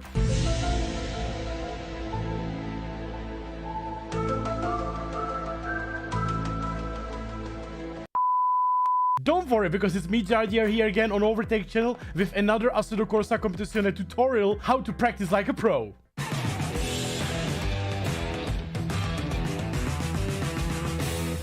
Lately, I feel that practice becomes more and more important. Racers are preparing way better compared to how it was some years ago. That's why your test runs should be as good as possible. As good as possible is a good way to start. Let's say you join a server and somebody is driving 155 on Nürburgring, but every lap you do is 2 or 3 seconds slower. Then I would recommend you to spectate them. But it is just a little harder than watching. You have to take a close look. Most people are just watching and casually watching instead of trying to learn something new from them. If you want to learn even more from watching, make sure to subscribe and ring that bell for Overtake channel so you don't miss any notification with the tutorial from me. But let's go back to the practice. A common thing others could do better than you is the shifting. Especially in the mid-speed corners, the difference in gears can be huge. The fastest guy on the server might be taking them in the second gear while you stay in third. This is not automatically faster at every corner, but could be a factor for specific turns. A good example could be a Les Combs at Spa, where you will find exactly the situation. Some drivers will take this turn in third gear when you should actually take it in a second. Something that is also very good to observe is the lines fast racers take. Remember, you can always be in a better position on the track. Maybe you take too much curb or don't use enough of the racetrack. A good test, if your lines are not good, is to pick one of or 2 corners where you and the fastest person have different lines and try to be more creative there. If it helps you gain a fraction of the time, you may just want to adjust your lines. If you believe it or not, feedback can be extremely helpful for you for your evolution as a sim racer. It can help you extremely in the short term or overall with your practice. So let's check it out. Let's say you have a really hard time to keep your tires until the end of the race. They are always worn down and you struggle for the grip shortly before the end. This, of course, can have a lot of reasons, but that's why it's important to show someone your replay. Maybe it appears obvious to them that you are just too aggressive while overtaking, cornering, braking, which ruins your rubber. Something that can seem small to you, but it can be a big mistake for the others. Of course, there are always different opinions on racing, but I think it's very good to have someone close to you who can give you some tips and information so you can do stuff differently. If you think about it, could you give me a description of your driving style? Probably not, because most what we do happens without you noticing. We don't think about it, but it's important to make us aware how we drive. This is something very common that we do in a self-improvement. Like, we do some things all over and we do them automatically later, but it's good sometimes to take like a step back, you know, look at each other from like a different perspective and learn from that, because that's how you can improve. I had a friend I was helping and he would do the same thing every time. In Imola, he was driving just fine, but one thing was missing. He didn't use the whole racetrack. His lines were either too narrow or not tight enough. This led to him losing a lot of time. When I told him about it, he started watching his own replays from another angle. This ultimately led him to see what I see, and he got a lot better over the following practices. Of course, this also ties you to the feedback you get, but you can also do this feedback yourself. If you look at yourself critically, if you look at some of the bad habits you actually have, you can improve a lot there. Something you want to ask yourself as well is how much should I actually practice? There's definitely no wrong or right there, but let me tell you something from my own experience. Last year, I was desperately trying to learn the McLaren, as I told you in a previous braking tutorial. There was a race coming up and I had some time to practice, so I thought I would really go hard in one day. After like 6 hours of practice, I just couldn't improve. I felt like I was just completely stuck. My mood was terrible as well. It was pointless to practice anymore that day. I went to sleep and the next day I woke up. I did on a second lap my personal best by almost 2:10. Since that day, I value the shorter practice times more highly, because you give your mind time to reset, and it's very, very important in a very hard practice to put your practices in a shorter amount of time in more days if you are able to. Something that is very useful for very high-end esport level of practices, or if you want to really find out what is wrong with you, is the Motec or telemetry.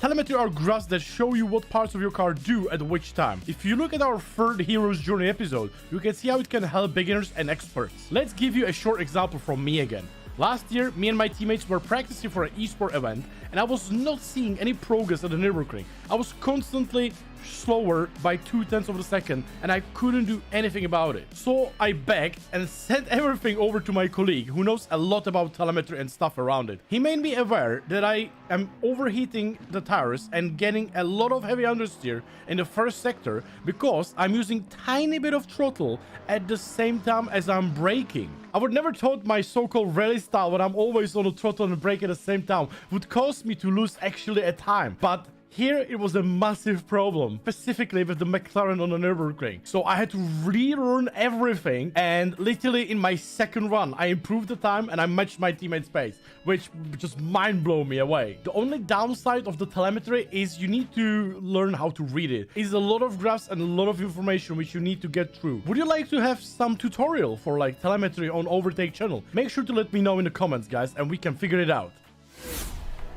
Practice is as important as the race itself. If you don't know yourself or the car you are driving, you don't have a chance at being good. It is obvious that you need to drive in order to be better, but stuff like feedback, practice times, and being critical to yourself don't come to mind immediately. Be sure to take a practice seriously. Be critical of yourself, watch the replay properly, maybe ask your friends or communities to give you a proper feedback as well. If you have someone who can read telemetry, well, that's already a win for you. For more racing and esport content, make sure to check Overtake GG. Make sure to leave a like and subscribe under this video. Share the video with your friends and communities as well to help them improve. And I hope to see you guys next time. My name is Jar Jar, and see you guys on the next Overtake video.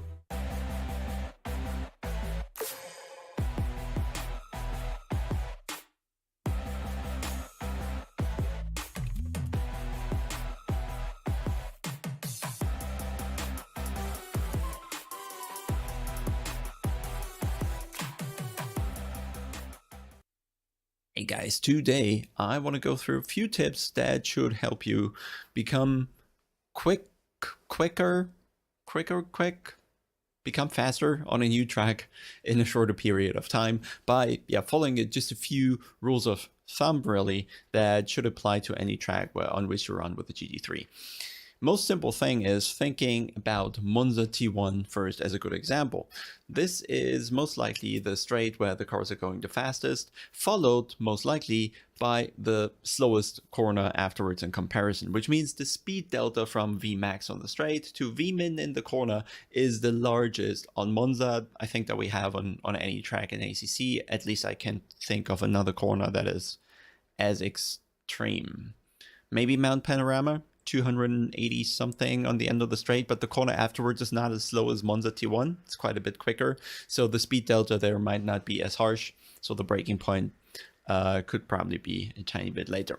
Anyway, back to Monza, and in turn 1 with any GT3, no matter if the cars are half a second or a second even apart over a lap, most of the braking points and acceleration points, epic points, lines through the corners between all cars will roughly be the same.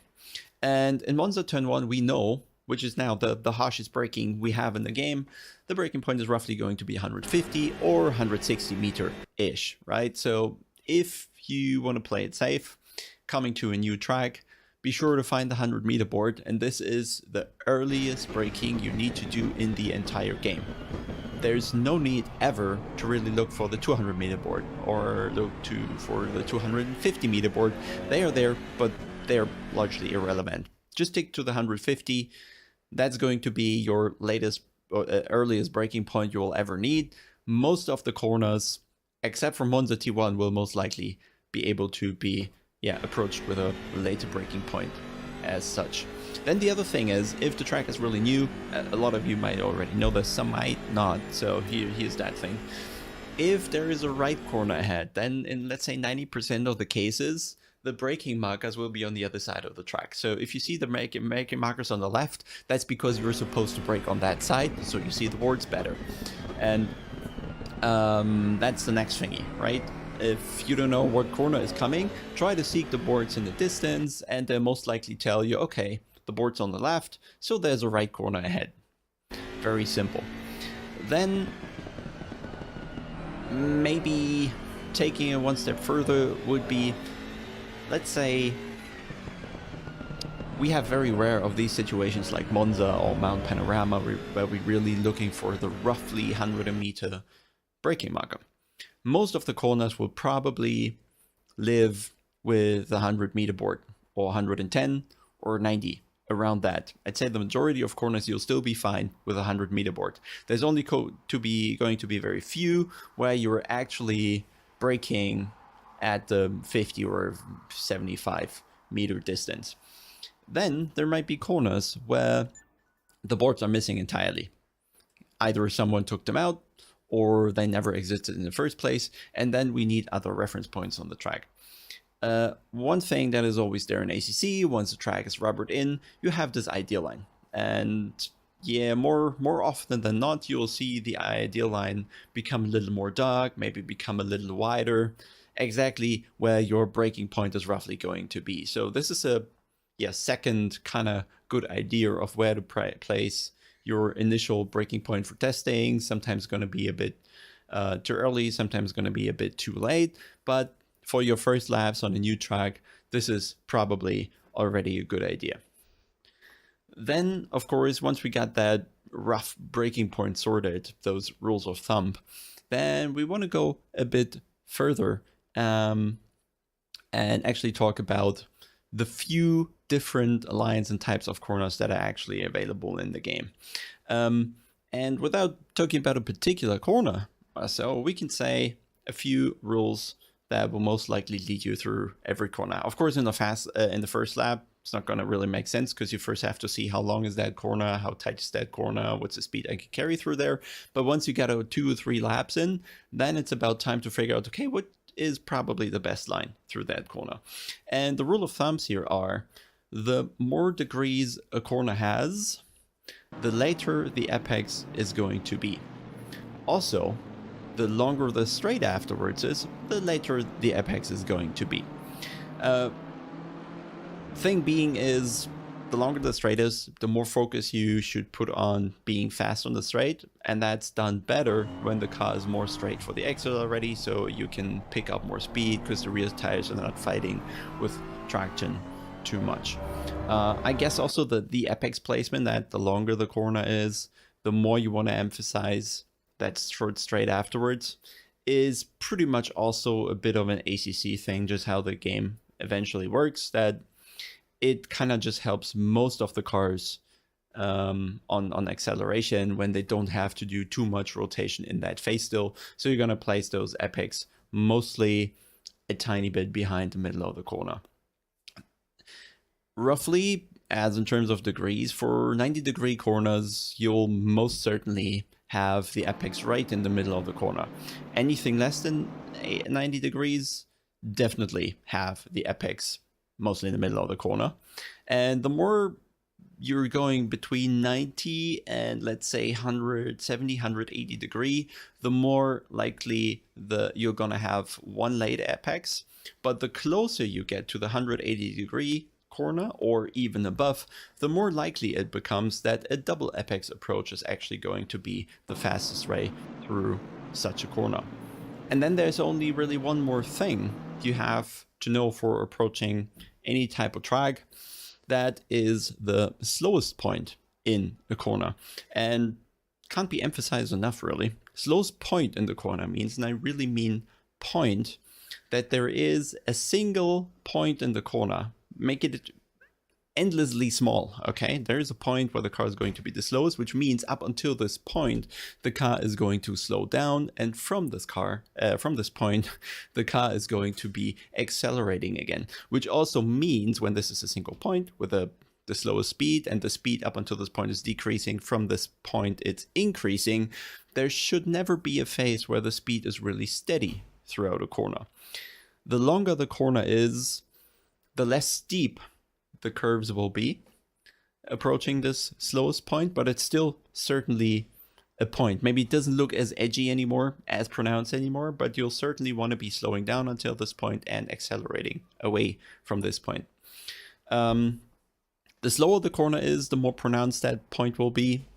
The longer the corner is, the less pronounced that will be, so to say. So just give you a few rough markers, but of course we also want to go through the data to really show this, and this is also part of why we have developed Popometer, because all this talking is kind of nice, but really putting it, or yeah, perceiving it visually is going to offer, hopefully, a lot more value. So just head over here to Hungary because it has a huge variety in corners.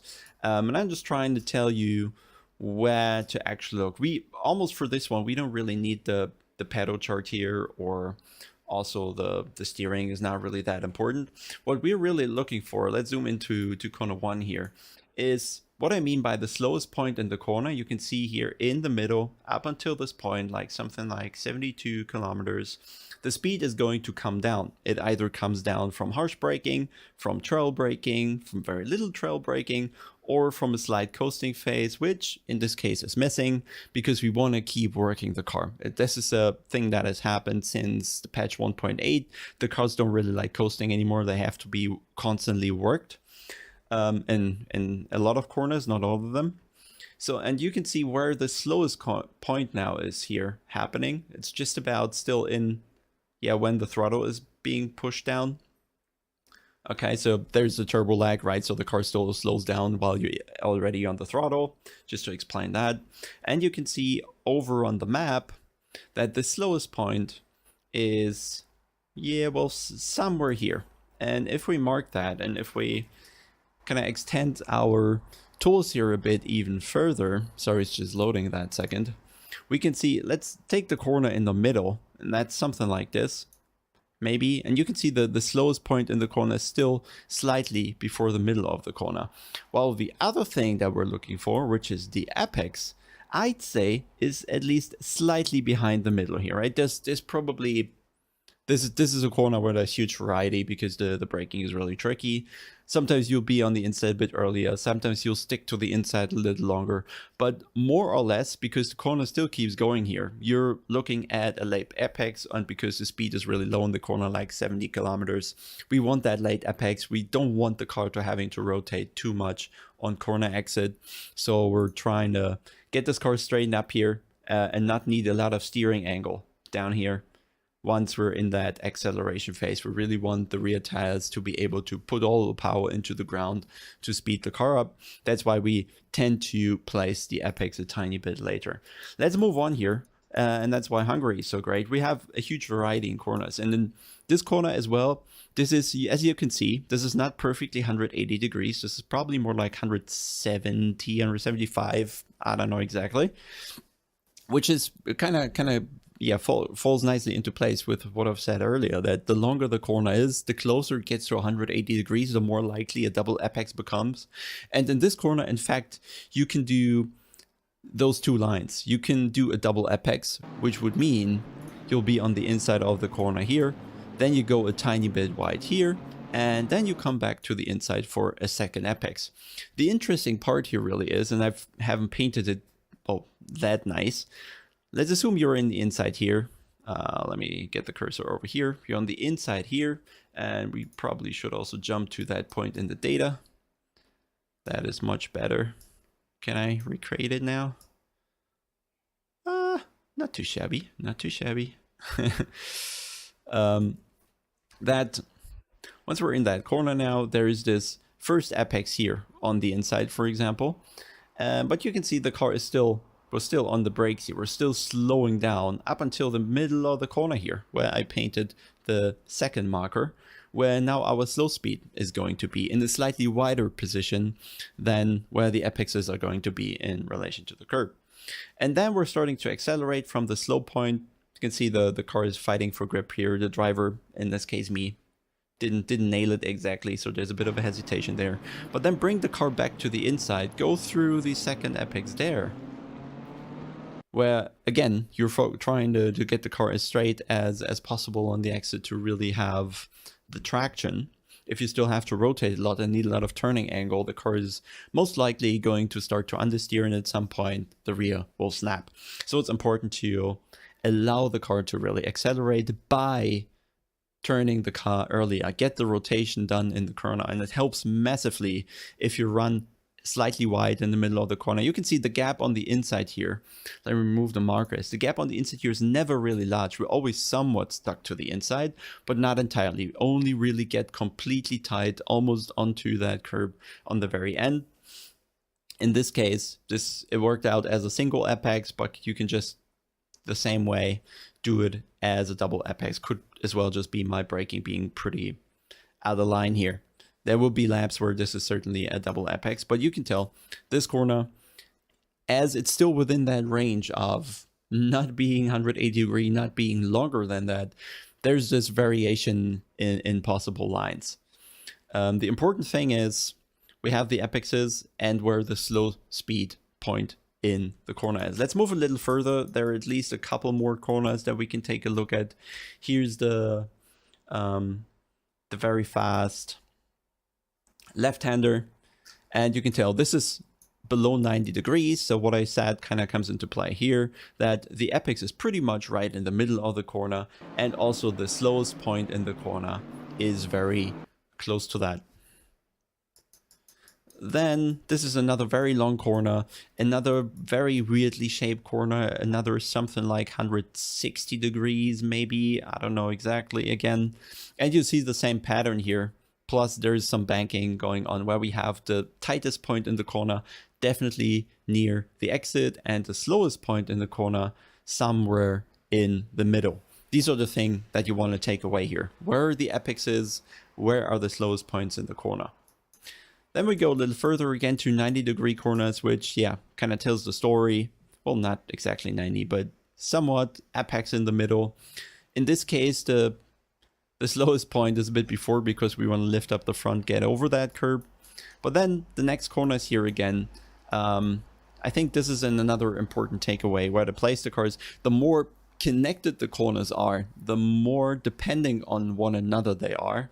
You want to start thinking about those sections with the exit of the section and work yourself backwards what potentially the best line is. Hungary allows us here to take huge amounts of curb on the exit, so the track actually is a bit wider than it appears. But you could also tell, maybe it's not that pronounced here, but let me try it anyway, to just quickly mark my points here again. Well, I would say the middle of the corner, this is going to be a tricky one. Say the middle of the corner, no, it's not here, something like here. And I like to also place the car the tightest in the corner slightly after the middle, just because it allows me to have a straight car for the exit already. Same thing applying as on all the other corners. The other thing that you should be able to see is where now is the slowest point in the corner, and I'm always messing this up here. 6-7, we're already here. There we want to be. So let me zoom in there a bit more. Let's place this again in a similar fashion. Should be something like this. Then you can see where the minimum speed here in this one is pretty unique, that it is a lot earlier than when the apex appears, right? But it's generally the case that you have the apex, when you have late apexes, that the minimum speed is happening slightly before, but in this case it's even more pronounced because of how the car likes to take the curb there, for example. But it's just, I just want you to keep this information of, in most cases the apex will be either merged with a minimum speed in the corner, in corners up until 90 degrees, and then in corners between 90 to 180 degrees, you'll most likely have late apexes with a minimum speed slightly before, so you're accelerating through that late apex. Or the closer you get to 180 degrees, you'll already have the double apex being, and let's actually move forward to second to last turn, or the last turn even, where we again have this 180 degree, this is perfect 180 degrees here, and the more likely the double apex becomes, where you again have one tight point in the corner. Here again, I didn't nail it as perfect as I wanted to. Then you have a far away point from the inside of the corner. Then you have a second tight point in the corner, while the far away point is also your minimum speed in the corner, or at least very close to that. Okay, this is what I want you to take away here. And the nice thing here with the Popometer is, and why we really did this, is to allow you to compare in detail And this is going to be, let's go again for the second to last corner. Now we can really differentiate those lines and we can see the different approaches towards the corner. And in the end, you'll be able to see where time is lost and gained in this new chart that is then popping up right on top of all the information here. And then eventually you would know, okay, at least what is happening here, where is time lost, where is it gained, where is the car placed, and how does that in the end affect where, yeah, the time fades away. Okay, I hope, let me summarize this real quick here. You are looking for braking points that are most of the time going to be no earlier than 150 meters. Everything is going to be in that area. The less the speed delta between maximum speed and minimum speed, the more likely, of course, your brake point moves forward. In the majority of corners in ACC, the 100-meter board is going to be very useful. In very few corners, you'll be fine with a 50-meter board. Then, if there's no boards whatsoever, try to look for the ideal line and where it gets more dark or wider, which mostly indicates where the cars lay down more rubber because now the brakes are fully engaged. This is also a good idea. The next thing is check on which side the brake markers are actually placed, because this indicates on which side you should be braking, which means the corner is going into the other direction. Then we had the corner types. Everything up until 90 degree will have a single apex with a minimum speed slightly earlier or right in that apex. Everything from 90 degrees to 180 degrees is going to have late apexes, most likely, with the minimum speed most likely before you hit that late apex. And then the closer you get to 180 degree or more, it is much more likely you'll have a double apex approach where you're tight initially, slow in the middle of the corner, and then accelerate through a second apex with a straightened up car through the exit of the corner. So I hope this is helpful. Check out Popometer, because I think it should give you a good amount of insight with the pros driving the laps there. And we have a new feature coming up very shortly where you can compare with your teammates. So stay tuned and see you very soon. That'll spook him a bit, give us an opportunity maybe. Oh, he spun! P2 has gone off in Antwood Curve. Hello guys, welcome to another iRacing race today in the F3 in the Mazda Challenge around Okayama International Circuit. Now, it's the first time we've done this car and track combination, although I have had a couple other attempts today that haven't gone so well. I made it about 4 meters past the start line before getting taken out in the last race. So hopefully we go well in this one. So we're starting from P3 on the grid today. Not know how I managed to get that high up, but I think most of the battling is probably going to be behind me today. We're going to try and hold this position, maybe gain a position if we can, maybe go for the win, but I highly doubt we'll have that pace. But we're going to give it our best shot today. Hopefully have a fun and entertaining race. 20 laps around here, so about a half-hour race, starting P3.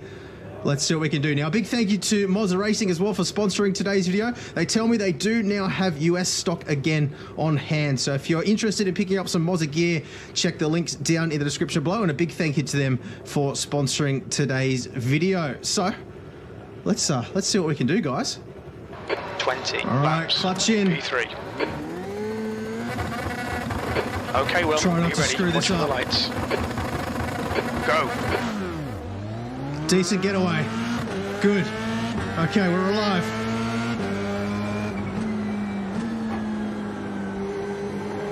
Right side. Clear right.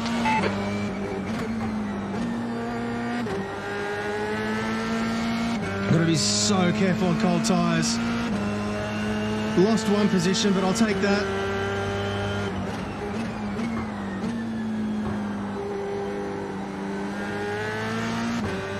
So careful on the throttle. Okay. Somebody's apologising behind us, so somebody's had an incident. We'll just focus on our race though.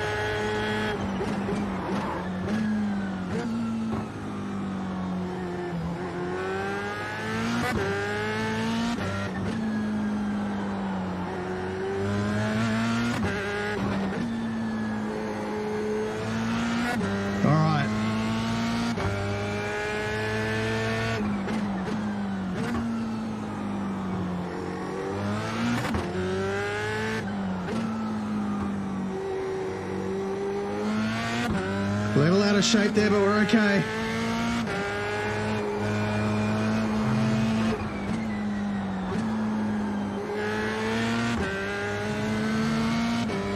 All right, still alive.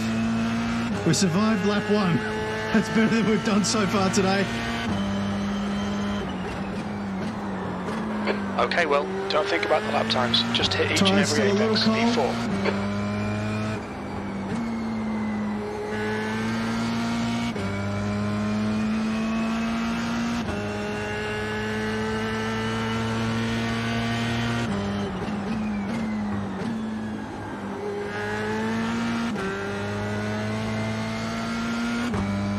Now we've got to get a grip.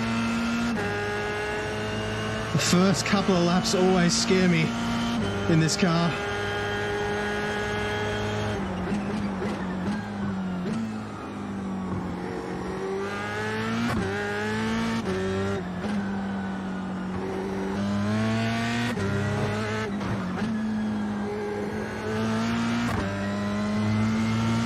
Try to stay with these guys.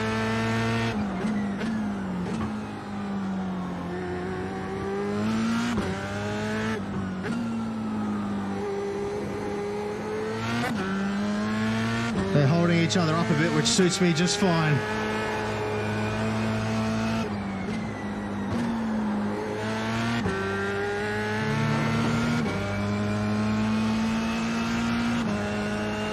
Somebody in the pits. The leader has just done a 124.8. The car ahead has just done a 125.0. P4. That lap time was 125.2.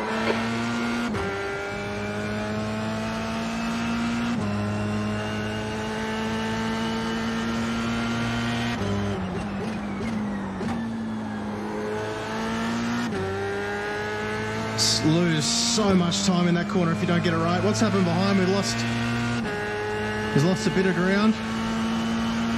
That's good. We're building a bit of a gap.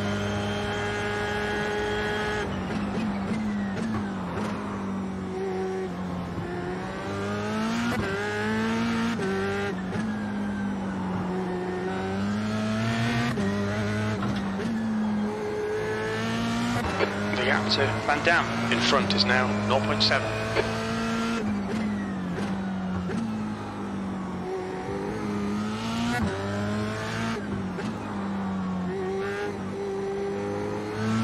Got to be so careful in the low speed turns.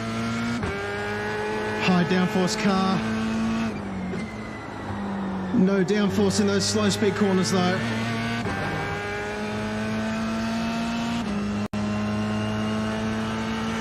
The guy behind's reeling you in. The gap's now 0.7. The leader's just done a 124.2. The car in front has just done a 124.5. Sector 3 is 0.5 off the pace. Come on. Oh, he's off in the dirt. That'll spook him a bit. Give us an opportunity, maybe. Oh, he spun. P2 has gone off in Atwood Curve. Oh, dear. Not what you want to see. We'll take it, though. Was there a little bit of contact? Not sure.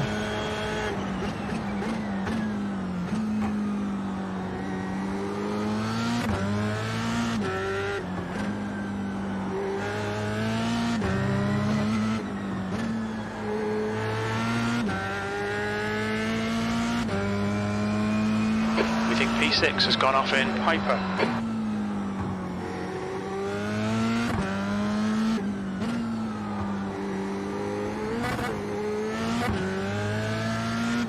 Come on.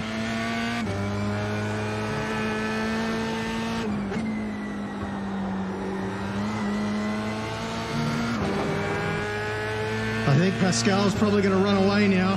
He's not under pressure so much. The leader has just done a 123.6. Well done, Will. You're looking really good. Come on, keep your focus. P3. The guy behind has just done a 124.0. See if we can hold on to Matthias here.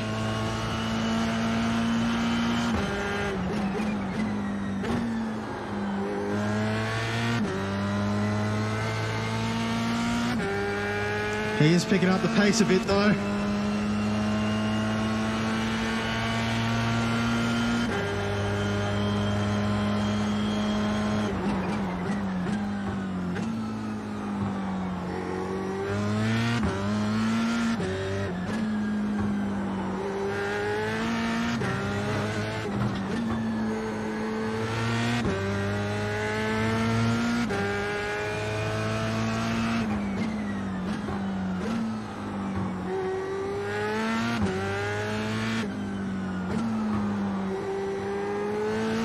Gotta be so careful with the throttle.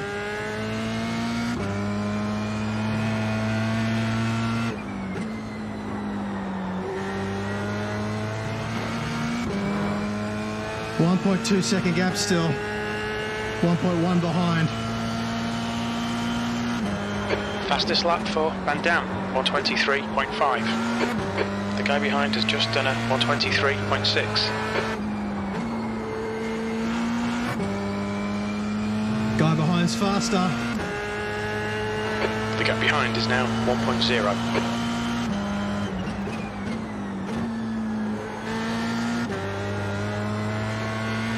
Whoa. Problem with this car is once you lose grip once in the back end, overheat your tyres and you pay for it for the next lap. Gotta be so careful.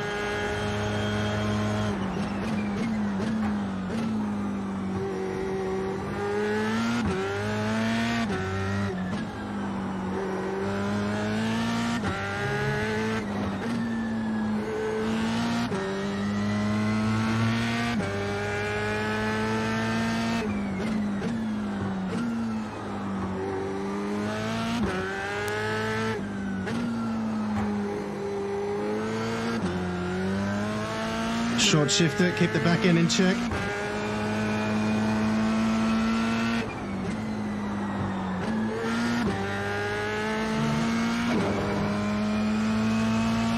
.9 seconds behind still.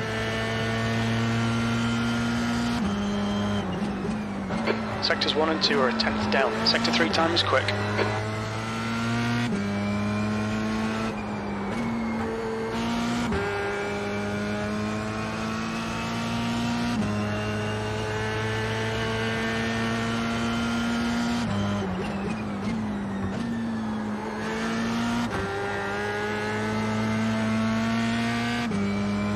Come on.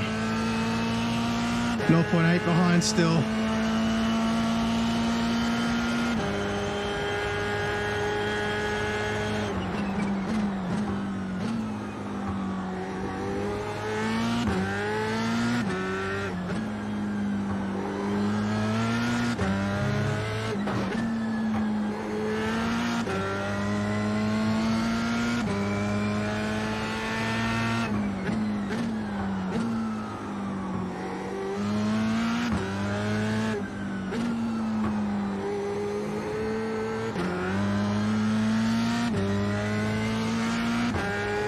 It's getting closer.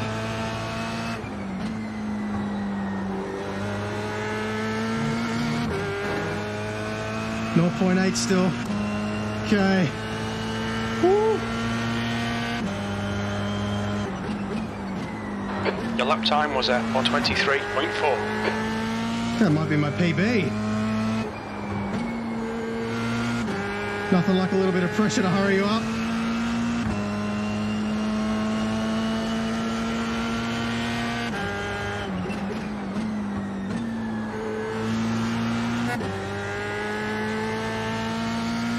I think Pascal might have had a small mistake. The tyres is closer.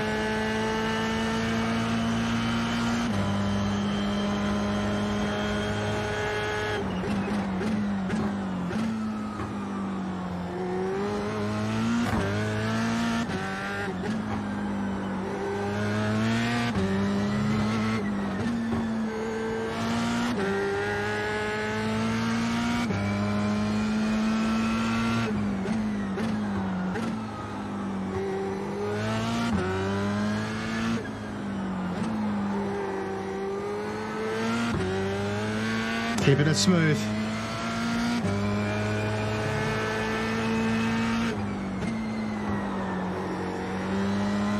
Oh, he's off. Right side. Clear right. B2. Come on, Will. Nicely done. We're going to be under pressure now.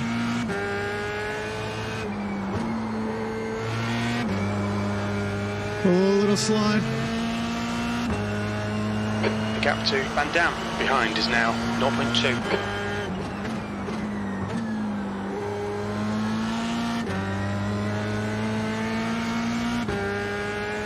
No pressure or anything, geez. There's an incident in Hyper. Don't be pressured. Keep your exit speeds up. A bit quicker than us entering last corner. Car right. Clear right. Clear right.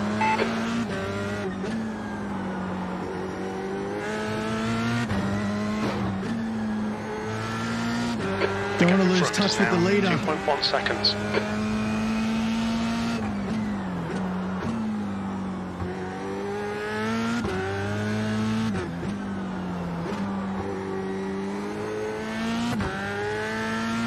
All right. What happened behind us? I think he might have lost a bit of ground when he went for the overtake there. He might have got a little out of shape, lost another position. Your lap time was 1:24.6. We did lose Sector a bit of 2 is ground 0.7 in that off battle the pace. though. Trying to say with Pascal.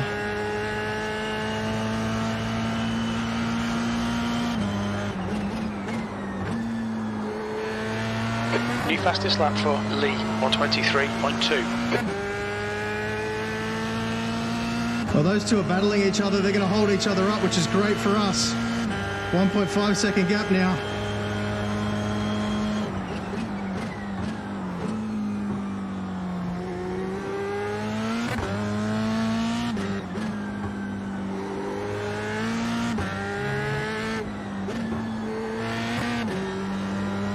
Just got to not throw it away.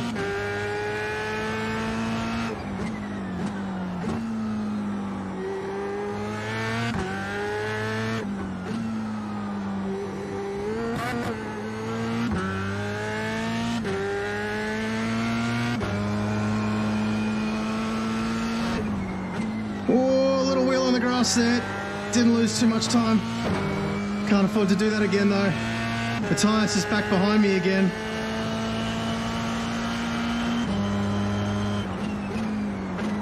That's half distance. The fuel's okay.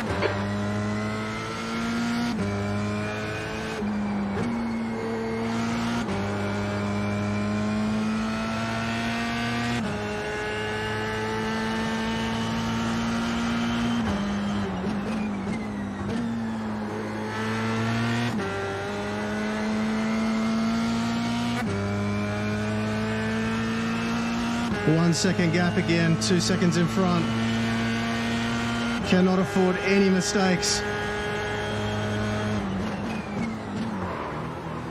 Like that. Little lock up. Didn't cost us too much though, but we can't afford to do that again. I'm getting in my own head. 0.5 of a second.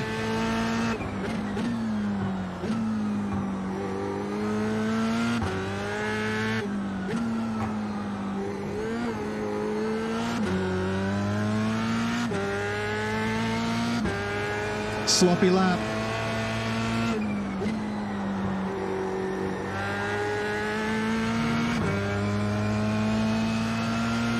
.7 of a second gap behind. Just focus. You've just done a 1:24.2.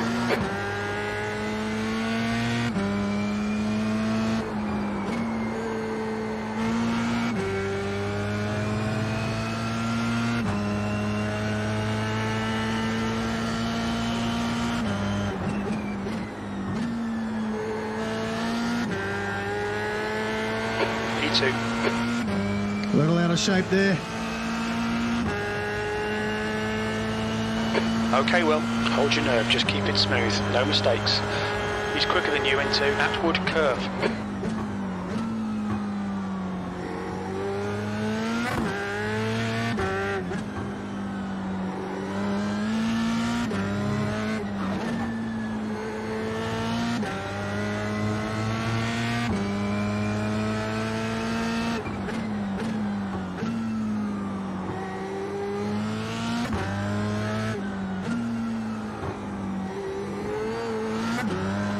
lose it.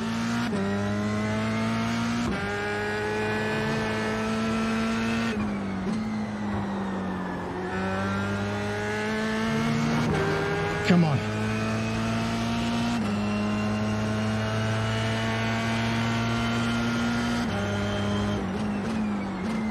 You've just done a 123.9.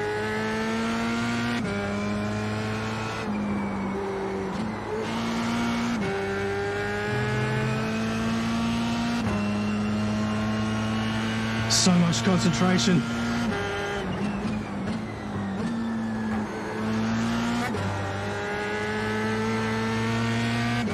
He's very close. 0.4.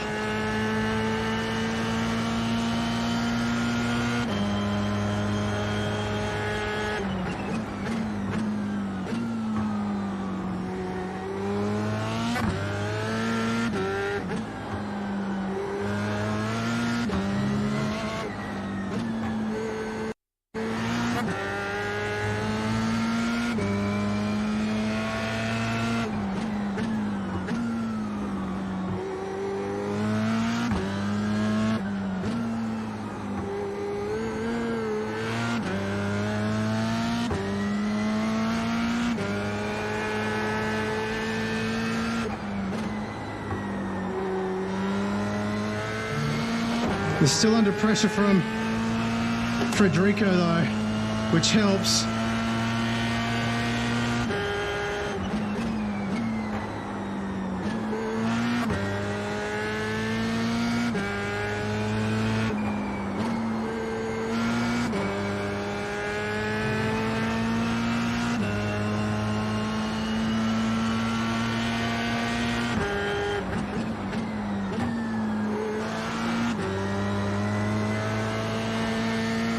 Back end getting loose again.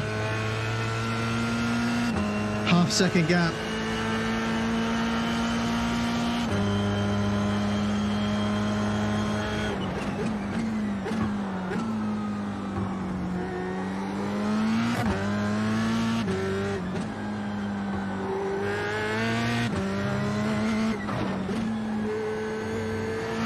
Don't be intimidated. Keep them behind you. They're faster than us into Atwood Curve.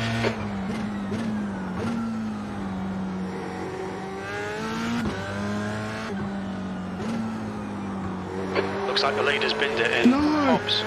Oh my god! We're winning!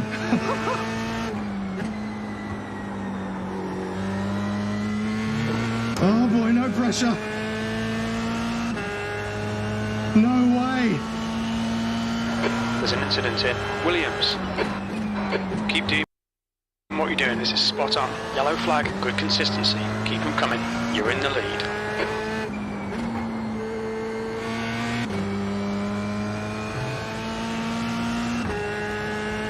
No pressure.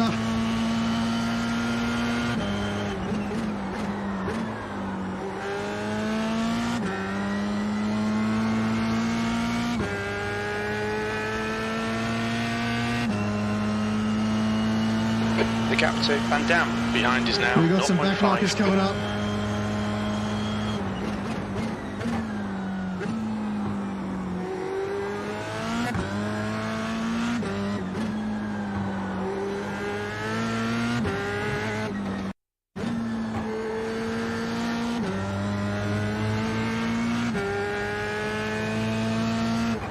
I think P4's gone off in Piper. Another accident behind. It's just the two of us now. That's not what I wanted.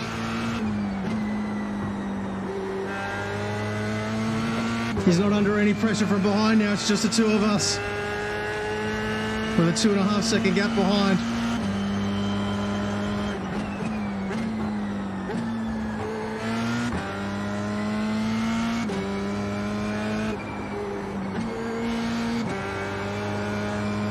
Cannot afford a mistake.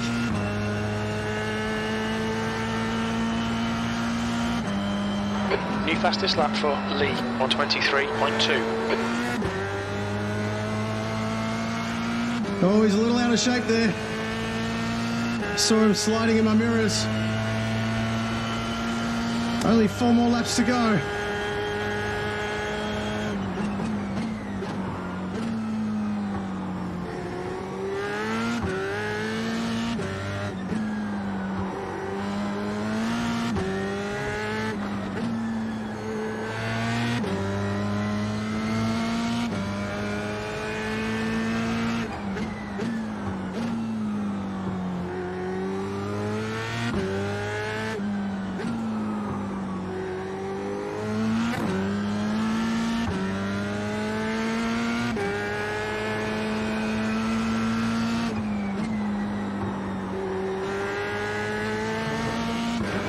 Got everything to lose here.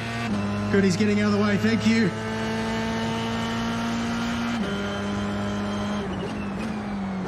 That was 123.8. Incident in Williams. It looks like Van Dam. Oh, he's gone.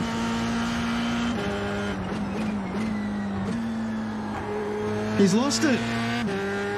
Oh my gosh. We're going to win. 2.2 seconds back to Pascal. All we're going to do is hold on, boys. Oh my goodness.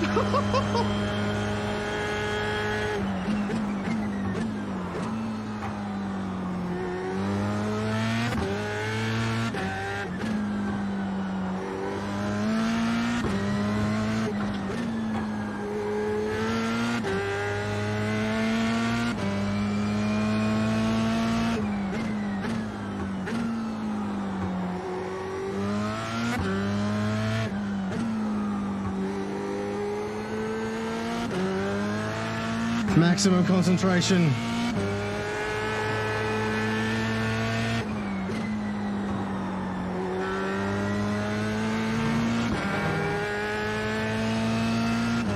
We're almost there.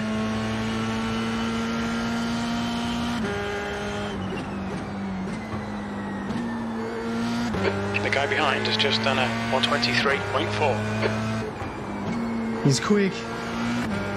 He has the pace. Does he have enough time? Fastest lap for Lee, 123.1. All these guys are throwing down lightning fast laps.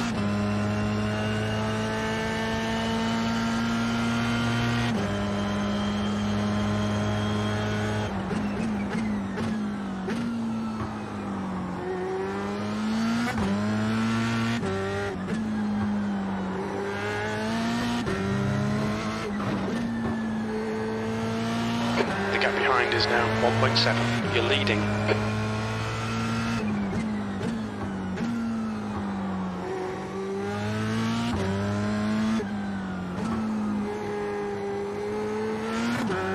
Whoa.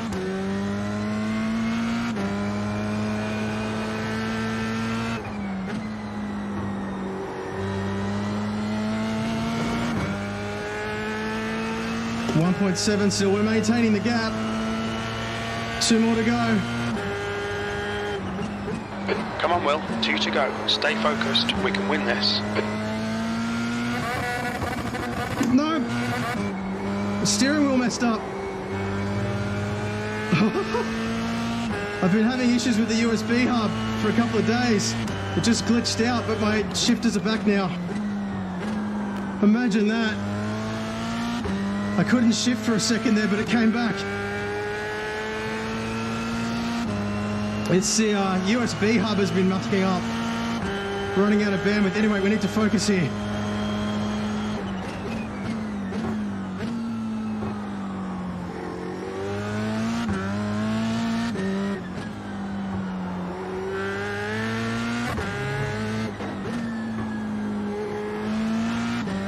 What's he? 5.9 seconds behind now. He's had another incident.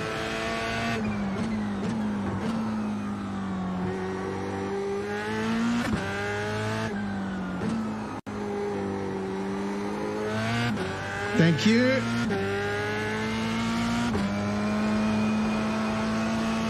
There's an incident in first corner.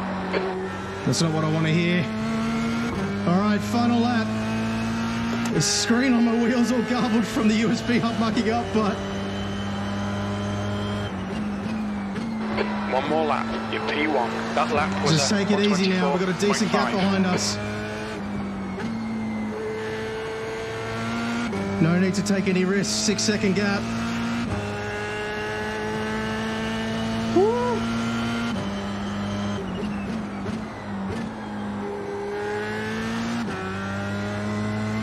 What a race.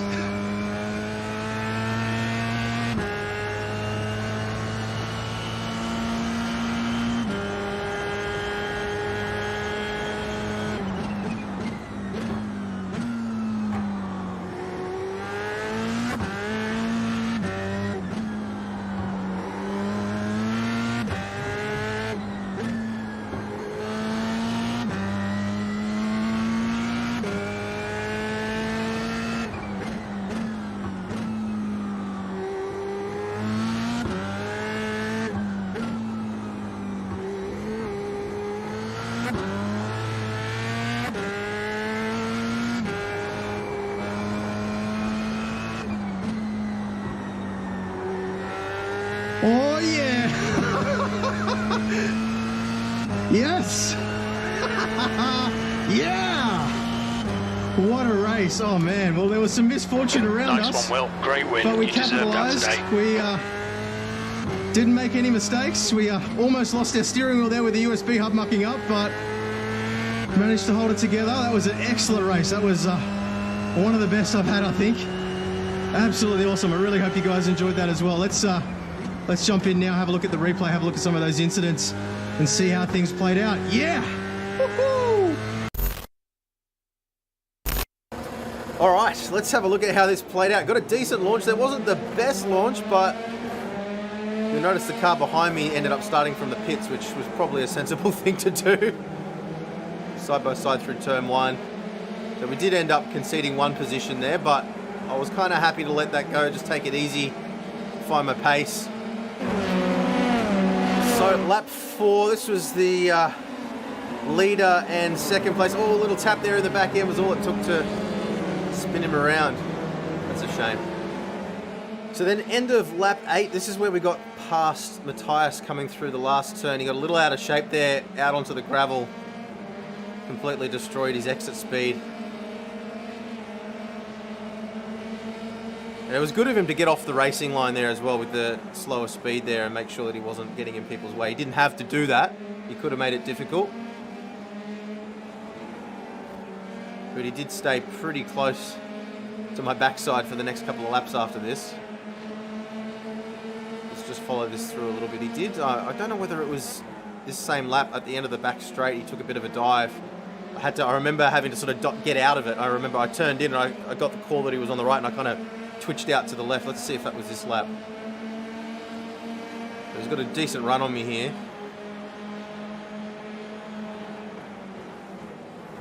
Yeah, so he did get a wheel on the end. Yeah, then I jumped out of the way.